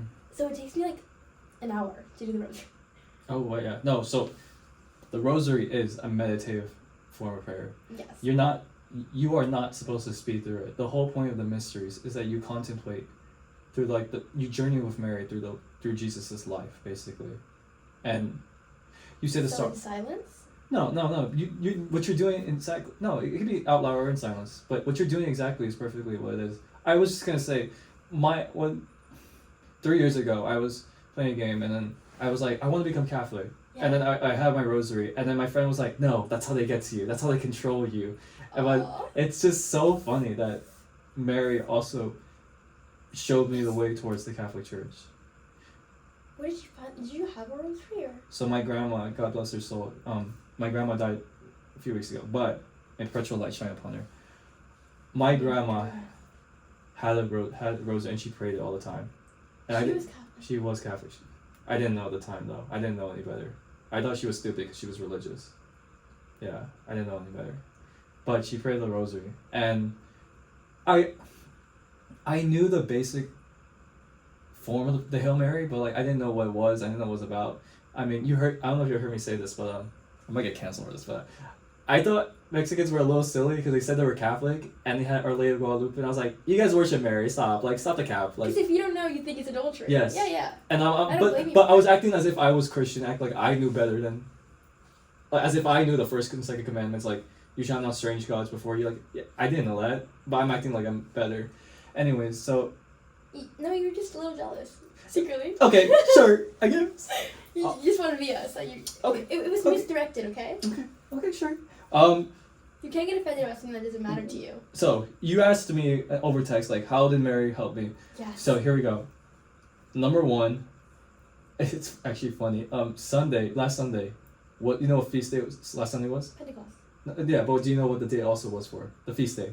Yes, it was Pentecost, yes, but you want to know what it is? Was it her reception? No. Yeah, I'll tell you. You want to know what it is? No, hold on, I'm trying to think. No, I can't think of it. Mary, Mother of the Church. So, When the Holy Spirit. no, What? John chapter 19. Do you know John chapter 19? Woman, behold your son. Son, behold your mother. Yes. When God gave birth to the church, when his side was pierced, just as in the Old When Testament, the Adam was shot. gave birth to woman, Jesus. Oh! It was ripped. Jesus' side was Wait, pierced. sorry, I feel like prank my squirrels. He's not gonna let me do that. Hold on.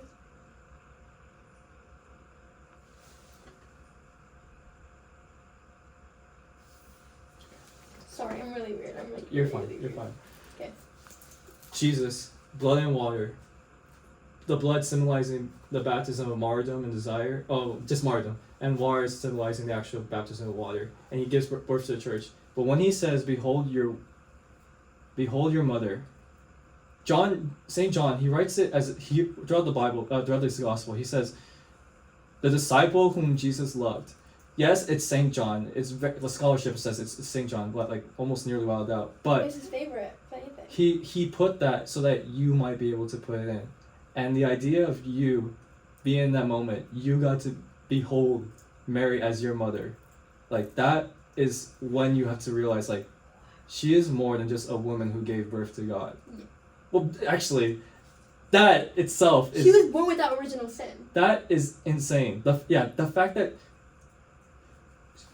you think about this, like, okay, Jesus could have like came into the world just like he just popped out of nowhere. I mean, I guess, but he chose to grow in the womb of a woman. And you can just, I'm not even gonna lie, you can meditate on just that. You can meditate on the fact that God sanctified women's wombs and the female body in and of itself through that. So that's why I don't understand when people say the Catholic Church does not love women, because I'm like, are you kidding me? Like, The most, he literally gave her like that's how much he loves women. Like, yeah. like what? Like the way in which like also like it's like he allowed himself to be like be humbled like that, you know, like, and also like the plans that he had for Mary was that she would intercede for us. Like, I think what the problem is that a lot of Protestant Christians, and maybe some even like Catholics who don't know their faith, I think they think it's intervene. They think that Mary's gonna come and save the day, rather than it's through the power that Mary requests to Jesus that's Yes. what happens. Do you know another Bible nerdy fact? John's let's Gospel. go. I'm ready for this. Genesis- Let's sit over her. Okay, Genesis. In the beginning, God created the heavens and the earth. John. In the beginning was the Word, and the Word was with God, and the Word was God. You parallel this, and then you say, and Jesus, God said, "Let there be light." And then you read John's Gospel, and God was the light of the world, and without Him, nothing was made, and all that stuff. And the darkness could not comprehend Him. Then you get to the seventh day. Do you know what happens? So God rests on the seventh day, and then people ask like, "How can a powerful God rest on the seventh day?" In Hebrew, it's in the context, it's more like He enjoyed what happened. On the seventh day, Observed. man and woman were there in the garden, loving one another and loving God. In John's Gospel, what John was trying to parallel Genesis, like through chapters 1 and 6, when you get to like John chapter 2, it's the very first miracle that Jesus ever performed. It's the wedding feast at Cana. Because his mother So asked him. man and woman, just as man and woman were enjoying and with God, man and women and all the people were enjoying their presence there. And then woman, I always found this so beautiful that Jesus says, "Woman, it is not my time yet," and then Mary's like, "Come on." Yeah, Yes. yeah. And then I read through the Bible and I read like, okay, what basic stuff. Why did Jesus call Mary woman? In ancient Hebrew culture, that was actually respectful. It was more like madame, or, you know, but it wasn't like, oh, woman. Yeah, no, it was not that at all. Not today's context. Yeah, it was not that at all. Another one I really loved. In the Old Testament, do you know who Rachel is? Yes. Who's Rachel? Isn't Rachel the one married to Isaac? Jacob. Jacob's last son. Jacob was Yes, Mr. He Israel. served her for 7 years Miss- so he could marry her, but he ended up marrying his Leah sister first. married Leah because Who was not as pretty because on the Lamech, eyes. his dad, their dad was a little a-hole about it, and But he got him good with the sheep. the 12 sons come from that, but Benjamin so there's a lot of nuances to this. What I'm getting at is that Rachel before Yeah, Benjamin's Isaac's when son. she get Jacob's son. no Jacob's son Yeah, sorry. Rachel, when she was giving birth to Benjamin, she cried out before she died, and then she became like the mother of the Israelites. You read in Jeremiah 31, 32 or 33, one of those chapters, when Israel is getting destroyed, you read Rachel cries for her children. And then you read in Matthew's Gospel, I believe it's when all the kids are dying? Or, that's not me, it can't be. I should know this. When you read through Matthew's Gospel, you see that Matthew points out somewhere early in this, I don't remember, I'm sorry. I'll find it later and I'll put it in the video, but Rachel also cries for her children, and the Jewish people, when they wanted to pray for the intercession, they pray. There's a story. It's not biblical, but it was, and maybe it is, but I don't remember. When they prayed to, something happened, and maybe it was part of the exile. When they prayed to Abraham, nothing happened. When they prayed to Moses, nothing happened. When they prayed to David, nothing happened. But when they prayed to Rachel, who they called the mother of sorrows because she was crying for her children of Israel getting destroyed, they finally listened to their prayers. And then you think about it, who is the new Rachel, the mother of the new Israel? It's Mary. And what was one of the prophecies that she would receive? By Simeon. It's Luke's gospel. The Messiah will come, and he will be the cause of many to rise and fall in Israel, and the sword will pierce your soul too. You know, the Mater Dolorosa is the Our Lady of Sorrows. That's where it comes from. Just as you have the old woman suffering in the Old Testament, you have the new woman who's greater in the New Testament. Also, back to Mary and Eve. Eve is called like the mother of all beings, like all humans, right? When Jesus dies and creates the church and everything like that, there is a new form of creation. Yep. Yes. And from that new form of creation, Mary is considered like the new mother of creation as well. And I'm reading through the Bible, I'm like, this is too good. And I thought about this, and this might be controversial. If any Protestants are watching this, I think Catholicism is the best, is the only Thank you. only branch of Christian, not even the branch, it's the branch, it's the trunk of the tree. Peter, you It's the only trunk, it's the only trunk of Christianity that understands and respects women. And I don't know, unfortunately, this is the part where I'm aware, so I'm going to make a bad guess, but you read through 1 Corinthians chapter 7, verses 32 to 40, what's 32? It's the verse about why virginity is sacred. Husbands have to appease their wives and then they appease the world. Wives have to appease their husbands and appease the world. But virginity, you give yourself wholly to God. But what I'm getting at is like, the Catholic Church loves women. You don't, if it wasn't for Christianity, you don't get things that of dignity between man and women. You don't. And you get things like women only exist so that babies could be born. And you read things like, Ephesians chapter 5, verses 25 to 27. Yes. I want an Ephesians 5 man. Women, submit to your husband. No, sorry. No, that's wrong. Wives, submit to your husbands. And husbands, die for your... Love your wife. Love your wives like Christ did die for the church. Yes. And that's like, people always care about like women, it's wives and husbands. It's not even just woman and man. It's not just that. The idea of the partnership. Yeah. You're growing. It's a covenant. With Christ. It's a covenant. It's revealed Yes. of the light. And I was thinking that, I was like, why is it so frustrating that we keep reading the Genesis, men and women are made in the image of God, but people don't understand like the value of what women bring to the table. And that sounds so bad. I'm sorry, but you know what I'm saying, right? I'm trying to form my thoughts. I'm trying to No, right. I think it's beautiful. And I thought about it, and Why do you when think I such passion? when It's so I was beautiful. still a Protestant Christian, I was like, Yes. how could the greatest creature on earth, who is Mary, the mother of God, Yes. be pushed aside as she just gave birth to Jesus? Big deal. No, that is like the biggest deal. Because that is you shaming women. That is you putting. But also, I think it's also like. Sorry, I'm all over the place. I went Mary, and then I went like, here's biblical stuff, and then here's women and men being in marriage. Okay, sorry. I think it's beautiful. I think it's also because they lack understanding. Like understanding of what? Like the saints. They don't even believe in the saints, right? Yeah. So then they don't believe in like.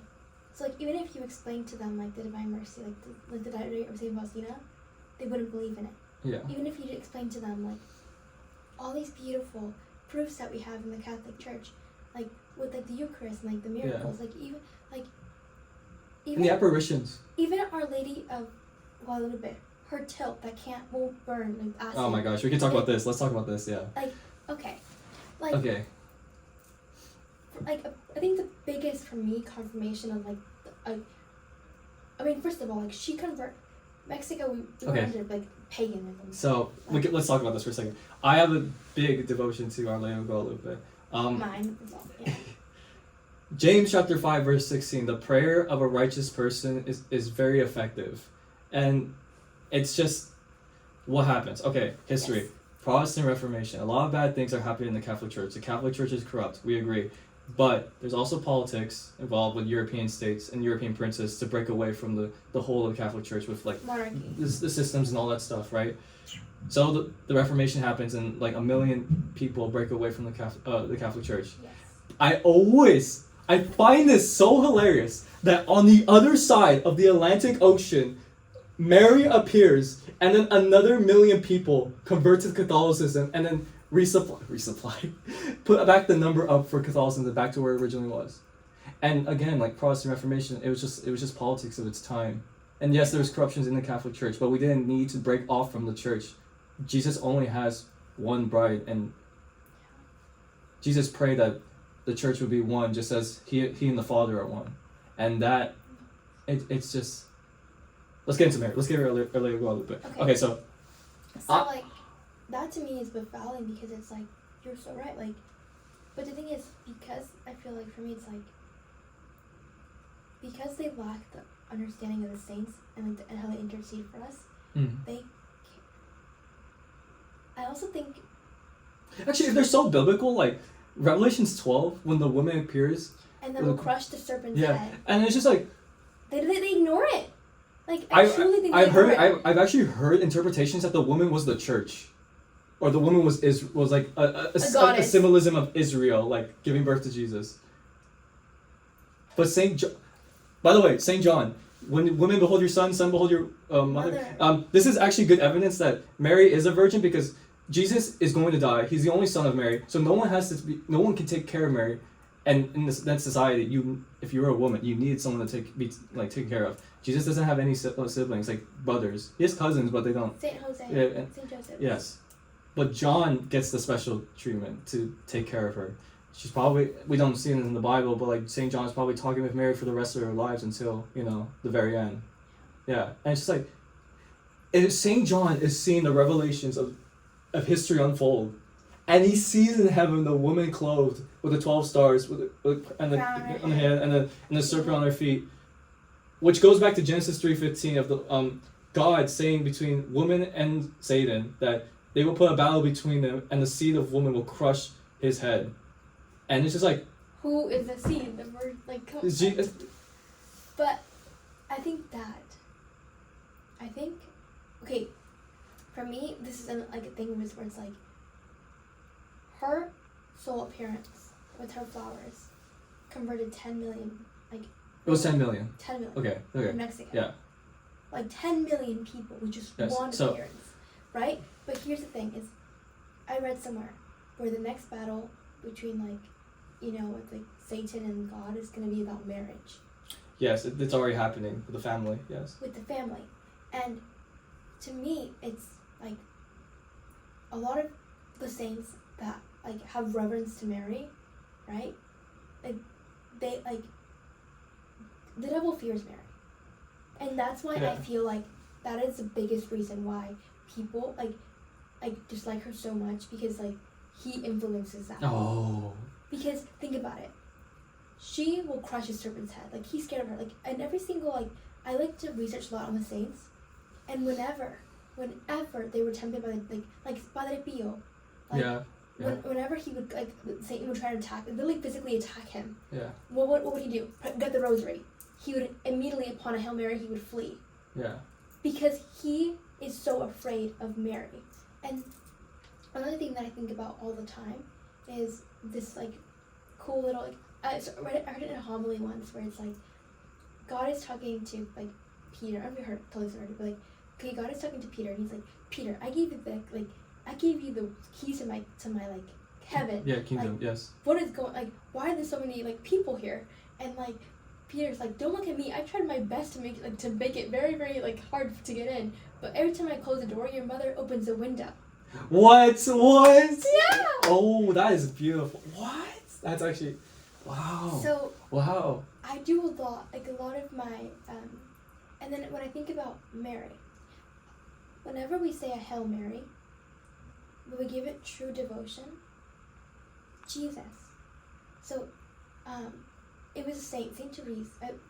Which Therese? There's 3 of them. I think I can pull it up for you. Sorry, I need to check if this is. Yes, of course.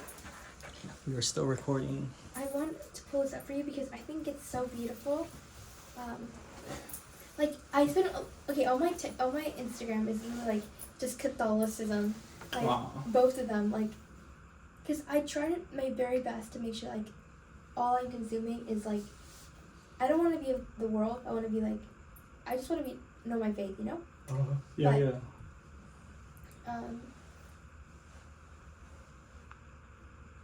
But I think that let me Teresa show you. Lousseau. Well, okay, I need to show you this because I feel like this got me to be like, but while I go down my likes, but I think to me it's just like, it benefits him if people don't believe in Mary, but at the same time, there are countless accounts of like her intercession Yes. throughout the world, and so that to me is like, I think that I'm also like, okay, so my biggest devotion growing up was to like Our Lady of Guadalupe because of how exposed to her I was. Mm-hmm. And just, being Mexican like that, like, it, you're exposed to the Virgin. She's so beautiful, by the way.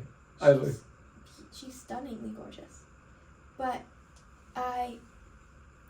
now that I'm older, I am so protective of Mary, in a way, because I'm aware of all like the hatred she gets by Protestantism and by just atheists. Atheists. Like, Even if they don't believe in God, why would they make fun of Mary? they don't respect her. No way. Like, Really? come on, like, okay, like, Okay, I never heard this they perspective. don't acknowledge her. I mean, yeah, they don't acknowledge God exists. Exactly, so it's like, it offends her, because it's like, she wants to love them, and they Oh, won't let I see. her. I see. So, when I think of Mary, I don't just think of her as, like, like, I truly, like, now I have a big devotion to Our Lady of Sorrows, because I think about her as well. And I'm reading this diary of St. Faustina that Roland let me borrow. Oh, you're reading it? Oh, yeah. Yes. And shout out Roland for that. But there's a passage in the line where an angel shows St. Faustina purgatory. And then the souls are all crying out to God and like asking him to like get, literally they're like, it's like awful in there. And then there comes Mary, and in the line it says, they call her the Star of the Sea. Yes. Because she goes and deposits water for them. Yeah. That's so beautiful. Oh my gosh, that's so good. Do you... Like, I spend so much time, because in learning through Mary, I've learned about the divine mercy of her son. Like, I learned so much more about my faith, and I just, like, I feel like she's a perfect example of what women should be. Like, and so I'm very protective of her, and that is, but okay, so, I can find it, I'll show it to you, bring it to you later, but it's like, whenever we say so Our Lady's favorite prayer, of all the prayers you can give to her, her favorite is Hail Mary. And whenever, there's a saint that went into heaven, and Jesus showed him, like, that whenever someone faithfully devoutly says a Hail Mary, when you see Mary in heaven, she's filled with, like, gold coins next to her. Okay. And it's a bunch of gold coins. Okay. And the saint says that when she, like, Jesus will deposit a gold coin to her whenever someone says a devoutly Hail Mary to her. Mm-hmm. And so she just has all these gold coins.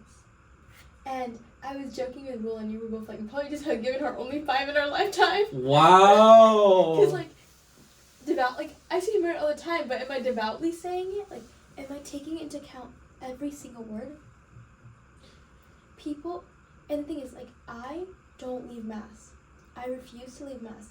No, as soon as I get to Newman, I bowed down to the statue related outside of Newman. Mm. But also, I don't leave Mass until I say my 3 Hail Marys to Lady Guadalupe. Mm-hmm. And it hurts me when people like, and I get it, everyone has their faith differently, but for me it's like, I always want to acknowledge her because she's the reason why I'm so passionate about the faith. Because You have every reason to thank her for bringing you back to God. yeah. And you always find it disrespect. You always find it insultful that people would insult her name, or at least if you told them how you came to God is through Mary, they're like, why would you, dude? That's like your demons are controlling you, or like, you know, stuff like that. And also I feel like some people like they don't really truly take her into account in the way like they should. I wanted to read this for a Yes, second. please. Luke chapter 1 verse 48. For behold, all generations will call me blessed. That's biblical. That's one verse, and Yeah. it's just like, Blessed are you. how could you? Sorry, this should not turn into I like bash like making fun of Protestants, but it's just like, You feel it too. how Yeah. can you? One, when we all die, we're called to our judgment, our particular judgment. We have to, where Jesus, the judge, the righteous judge, who is perfect, will see whether or not we are truly deserving to spend with him for the rest of eternity. I don't think it's wise to make fun of God's mom. I don't think that's. Okay, say you're on a date with a guy, right? Or with a girl. Wouldn't you want to impress their dad? Yeah. Right? It's the same way, like, if you want to impress Jesus, wouldn't you want to make a really good impression with his mom? Yeah. Because also, Jesus was a Jewish man. And the fourth commandment: honor thy mother and father. That's the thing. Protestants will then like come up with the thing like, well, I just pray to God. I don't need anybody else. That's true. That is correct. But it also mentions confession. It And also mentions... so I was gonna say like, I said James chapter 5 verse 16, the prayers, and then some part in First Timothy, somewhere in chapter 2, I was like, yeah. pray for one another. And who else then, like Revelations 5, when the saints are throwing up the incense and the prayers up to God, the elders up to God, like, why would you think that Mary is not up there at least? And top, like, Also, the most important thing in history. she's the only person besides Jesus to ascended. Actually ascended. There's a few others. But, like, she and Jesus have their whole body, like, Yeah. intact. Yeah. You're Like, one of few, yeah. When she's coming to you, she's coming to you intact. Yeah. Like, I didn't know there was a few others. Interesting. Elisha, the successor of Elijah, or you might, some translations, Elias, he's one of the prophets, he's one of the major prophets. If you read in the Old New Testament, But I thought no one could go to heaven. no, he got swept away in chariot of fire up into heaven. So he's one. The other one is Enosh, and I forgot. That's Genesis. Those are the only two. Then Mary and then Jesus. That's it. Oh, so in the New Testament, there were only two. Yeah, but in the Old Testament, it was those two. Okay. I forgot the reason. I can't explain it to you, but Mm. yeah. Other than that, though, why would God let his mom get corrupted on earth after dying? That's the. I don't. But I think that is like that is the reason why. Because I feel like if you're like, at least for me, if you're Catholic, if you're a Catholic woman, you love Mary, and Yeah. you want to not imitate her, but you want to like. No, St. Paul says imitate. That's my confirmation state, and he says imitate me as I imitated Christ. Yeah. We're called to like. Imitate and like literally be of them and like Yeah. literally like, okay, in that have you seen the meme where it's like a lion like. Wait, what's like, that mean? Yeah. Okay, so it's like Jesus. Yeah. And then it's like a cute little like lion. Oh, and then like to And the then- back, yeah. And then it's like me to imitate Christ. It's like like all scribbles. Yeah. But sorry, I love memes. I love Christian memes. they're fun. I'm sending you some because I love Okay. them. But okay. When I think about that, I think about all the ways it does not benefit the enemy for us, for women to do that. Like, I genuinely believe that this new age that we're living, like how I was living, when I think about everything, I was doing everything that the enemy wanted me to do. Like, and I feel like once I'm like, now that I've like actually like educated myself, like coming back into the faith, and I'm like still like trying to close out every outward distraction, it's like it wouldn't benefit him. It's like he like if like women actually took into account what Jesus was saying, because if you love God, like you love Mary first, and you learn more about her, and it's like you change. You cannot like not change. Like she's like, and so I feel like that is why like it's beneficial for him to like for their people to ignore her, because it's like, you know. But the thing is, you can't ignore, I guess, if you want science. Her taupe will not like burn if you don't pour, like, if you pour acid on it. It will not, like, it was meant to dissipate, like, according to science. Like, it should not even exist today. I bet if you blew up the Guadalupe church, there's the bomb, but like if you blew up the whole church, I bet.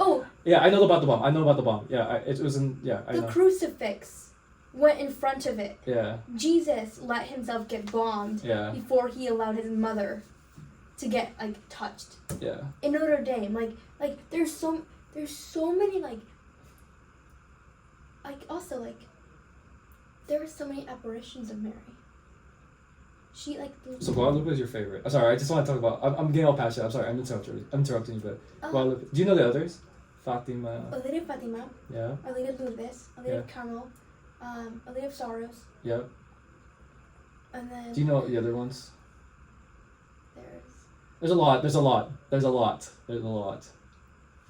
Our Lady of Peace. Our Lady of Mental Peace. Our Lady. I'm talking about the apparitions though. The apparitions. Not her titles. She has a lot of titles. Oh, okay. Just apparitions. Lourdes, Carmel, Fatima, Guadalupe, and then of course Star of the Sea, with Mary. Yeah, I was Mary. You want me to tell you a fun fact about Mary, Star of the Sea? Yeah. So you're talking about how Jesus. I find this so hilarious about you. You say that Mary brought you to Jesus. In sailing, you know, this is basic fact. In sailing, in old times, they didn't have GPSs, obviously, so they had to rely on the constellations. But the one star that remained constant was a star called Polaris. It's the North Star. And the idea was that, in Latin at least, so in the Hebrew, the word is Miriam, but her name. But when you get to Greek and Latin, Mariam, or Maria, the Latin word was Mari, as in Spanish, Mar. It was so funny that Roman Catholics put it together. It's like, she is the star that points us towards Jesus, and that's why she's called Mary, Star of the Sea. Yeah, she is the star. She's the bright star that points us to our Son. And because she brings water to the soul of Victoria. Victoria. Yeah, that's the reason. She prays for them. Of course, she prays for them. Yeah. But so when I say like I hold her hand, I dedicate, like, apart from like for the people that I pass in my life, I dedicate every rosary to the souls in purgatory, and I imagine myself I'm praying with her for these souls, giving them grace to God, helping them get back to God, like, because I just feel like it shouldn't be always on her. And so when I just like I don't know, I have a very like just like I truly feel a lot, and I like so right now it's A Lady of Sorrows, but only because you've been meditating on the sorrowful mysteries, and I have gone through a lot of sorrow in my life, and so I know she gets it. Yeah. I know she's crying with me too. And nobody knows sorrow. Like, her son died in front of her. So, like I said earlier, like, Old Testament, you have the old Mary, Rachel, crying for the Israelites. In the New Testament, there is nothing more powerful in human history. I love, do you know the Pietà? The Mary, it's the images, Michelangelo's Mary holding Jesus stone, the statue of it. But that's the name of it, by the way. When Mary is holding, artwork of Mary holding Jesus. By the way, if you think about it, if Jesus is God, Mary is Jesus' mom. Like, Mary is beholding the dead God in her hands, and this man was innocent and did nothing wrong, and we killed him, and yet she, just like Jesus, forgives us. It's She's a mother who loves her children. And I always think about that because I meditate on that, and I think about like, how is it possible that even a lowly human, a virgin, a 14-year-old, well, she's older of course, but I mean like, think about Israel like back in the day, like it was just another like, it was just a countryside. It was like, it's not the same kingdom. Nazareth. It's not like same kingdom that King David ruled or like his sons. It was a destroyed state, province technically, of the Roman Empire. It was just another backwater place, like hillbilly countryside place. And the Queen of Heaven herself comes from there. You read through history, like all the, like governments and kings and queens, but like this, you couldn't get any poorer than just like some random woman, a Jewish woman, you know. And I think it's also a testament to God, because when I think about other religions, and it's why for me why Catholic is like the religion, is because we have a loving God. Yes. And this is what I mean by that. Because, for example, like Muslims, they have to pray 5 times a day. Like, their God demands it. Oh, that's the least. That's like the least of like. But he like has rules for them, right? Yeah. Like which our God did too. But thing is, he puts himself. He makes it very, very clear in like it's from what I read in the Quran, that he's above them. That Yeah. like they're his like you know what I mean? It's Yeah. like, he doesn't show them, like, in my head, like it's like he wouldn't like versus Jesus. Jesus humbles himself. God. Yeah. We have such a loving God that he would humble himself to come down to earth. Come as a baby. First of all, hold on. Live as a carpenter. Yeah. Like, another thing. Hold on. Like, it's the most, like, purest, simple life. But also, I think for me, what just really is about Jesus is he cried. He had to use the bathroom. He had to eat to survive. Like, Do you know? all Do these you know the things. icon called Our Lady of Perpetual Help? Yes.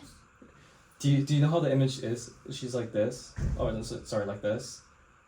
Do you know? If you look at the image again, or do you know? You know what I'm talking about, right? Look it up. Look Sorry, it up. I know. Look it right now. Look it right now. Our Lady of Perpetual. Prayer, but I It's don't a- think I know. Like, It's an icon. It's an icon. Our Lady of Perpetual Help.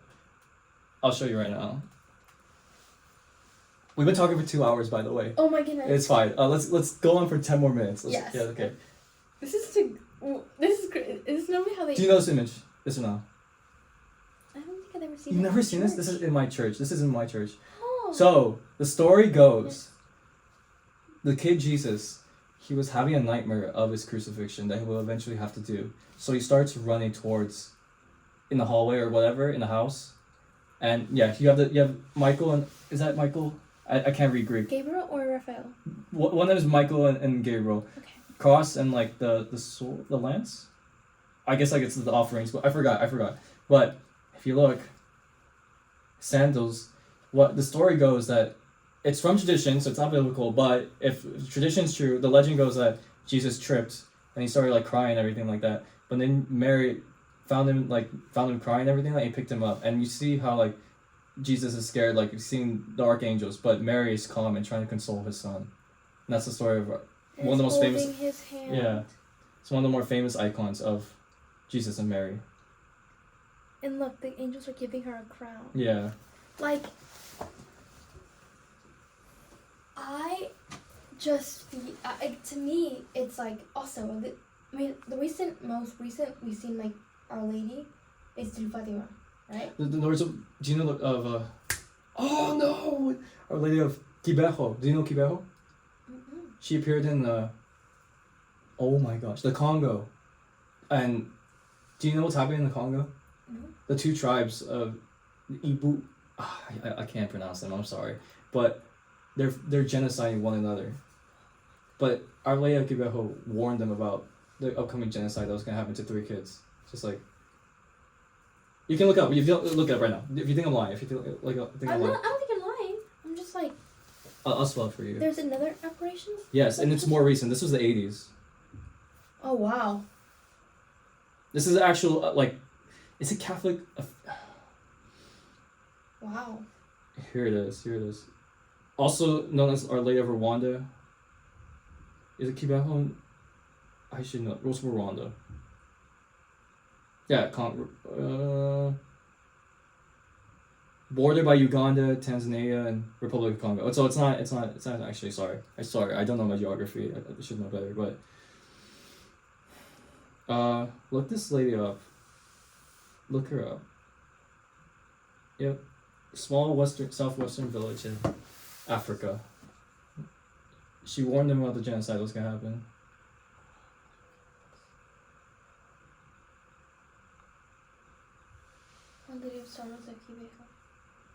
Mm-hmm.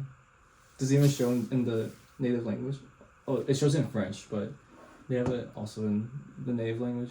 But yeah, and it's fascinating. You get some images. You get Black Mary. I would hope so. Yeah. No, it's one thing I mean that. I think that's the most recent official. If there's another one, then I have no idea what's the most recent one. I mean, there's others. Like, do you know the one in Egypt, Zaytun? Mm-hmm. Oh my gosh, you don't know this one? It's the photograph of like Mary hovering over the church. You want to see? It's Egyptian though, but a lot of Christians saw. Yep, here it is. This is the photograph. It's with Joseph. Yeah, you saw it. Yeah, so you know it. Joseph came with her. I don't know if Joseph. And Joseph gave 3 blessings. Yeah. So. Why 3? People don't know, but he gave 3. Look up when hold on. I actually don't know this part, so I don't know. Joseph and Mary. Blessings. Hold on. Appearance. I cannot believe you don't know this. I have such a big devotion to Saint Joseph. Recently, Joseph and Virgin appearance.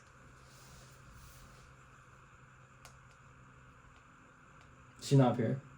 Well, I think maybe you're thinking of something else. I don't know. Or is that Fatima? No, it's literally. Oh, Lady Fatima. Did you not know that Saint Joseph came with her? No, I actually don't. What? Okay. First of all, when Our Lady Fatima last appeared, Saint Joseph came with her. Like, literally, and they're seeing them on top of this like house and thing. Mm-hmm.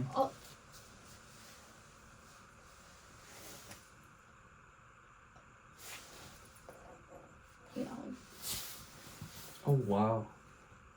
You never knew this? No, I didn't. Okay, Saint Joseph, despite the fact that he's never mentioned, like, hardly, he never speaks in the Bible, he, alongside Mary, are, like, the closest to Jesus. Like, Joseph was his foster father. Like, there's, like, a prayer for Saint Joseph. I pray. Oh, you even got the cards too, yeah. Yes. I love this thing. I have it too. Like, come on, like, add some mother and son. Yeah. But, okay.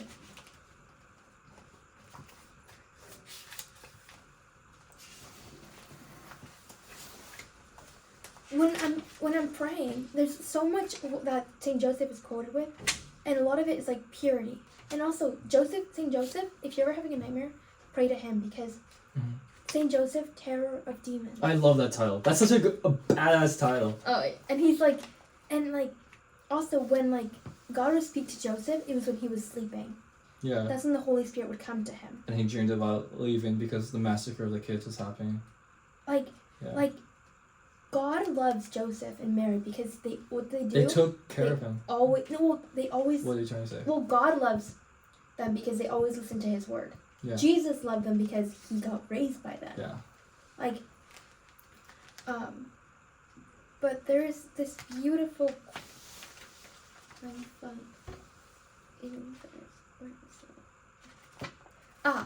Prayer. There's a litany for Saint Joseph, and there's a prayer Oh to my Saint gosh, Joseph. yeah. I love it, yeah. But my favorite, I love the litany of Saint Joseph. like, just the way in which like he is given reverence. Like, come on, like, I don't know. So for me, it's like, I want to share this prayer because it's like it's the one I always pray every night. Mm-hmm. But it's like, you realize like, where it literally says like, I dare not approach while Jesus is in your arms. Like, press him in my name and kiss his fine head for me. Like, whose protection is so great. Assist me, like, so prompt before the throne of God. I place in thee all my interests and desires. O Saint Joseph, I never weary contemplating thee and Jesus sleep in thy arms. I dare not approach while he reposes near thy heart. Press him in my name and kiss his fine head for me. Ask him to return the kiss when I draw my dying breath. Oh wow. Saint Joseph. Through the foster son Jesus, and having like literally like, it's like he appeared with her with Saint Fatima, and literally as husband and wife.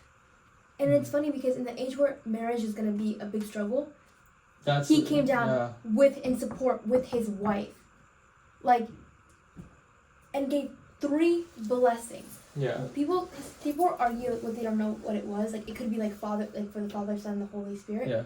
But like, or it could have like a bigger significance. People don't know. Yeah.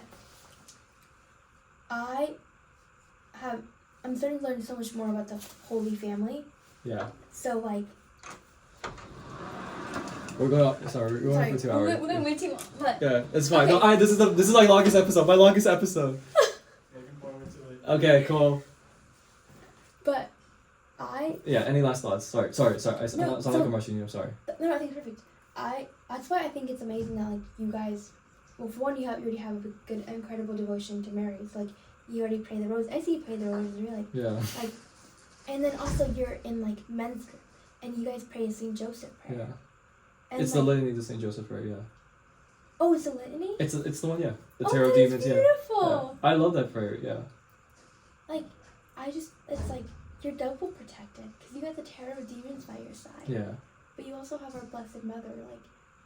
Like, I just think it's also beautiful how like the Rosary is also what brought you back into the church. Yeah. So thank you for sharing that with me. Of course, yeah.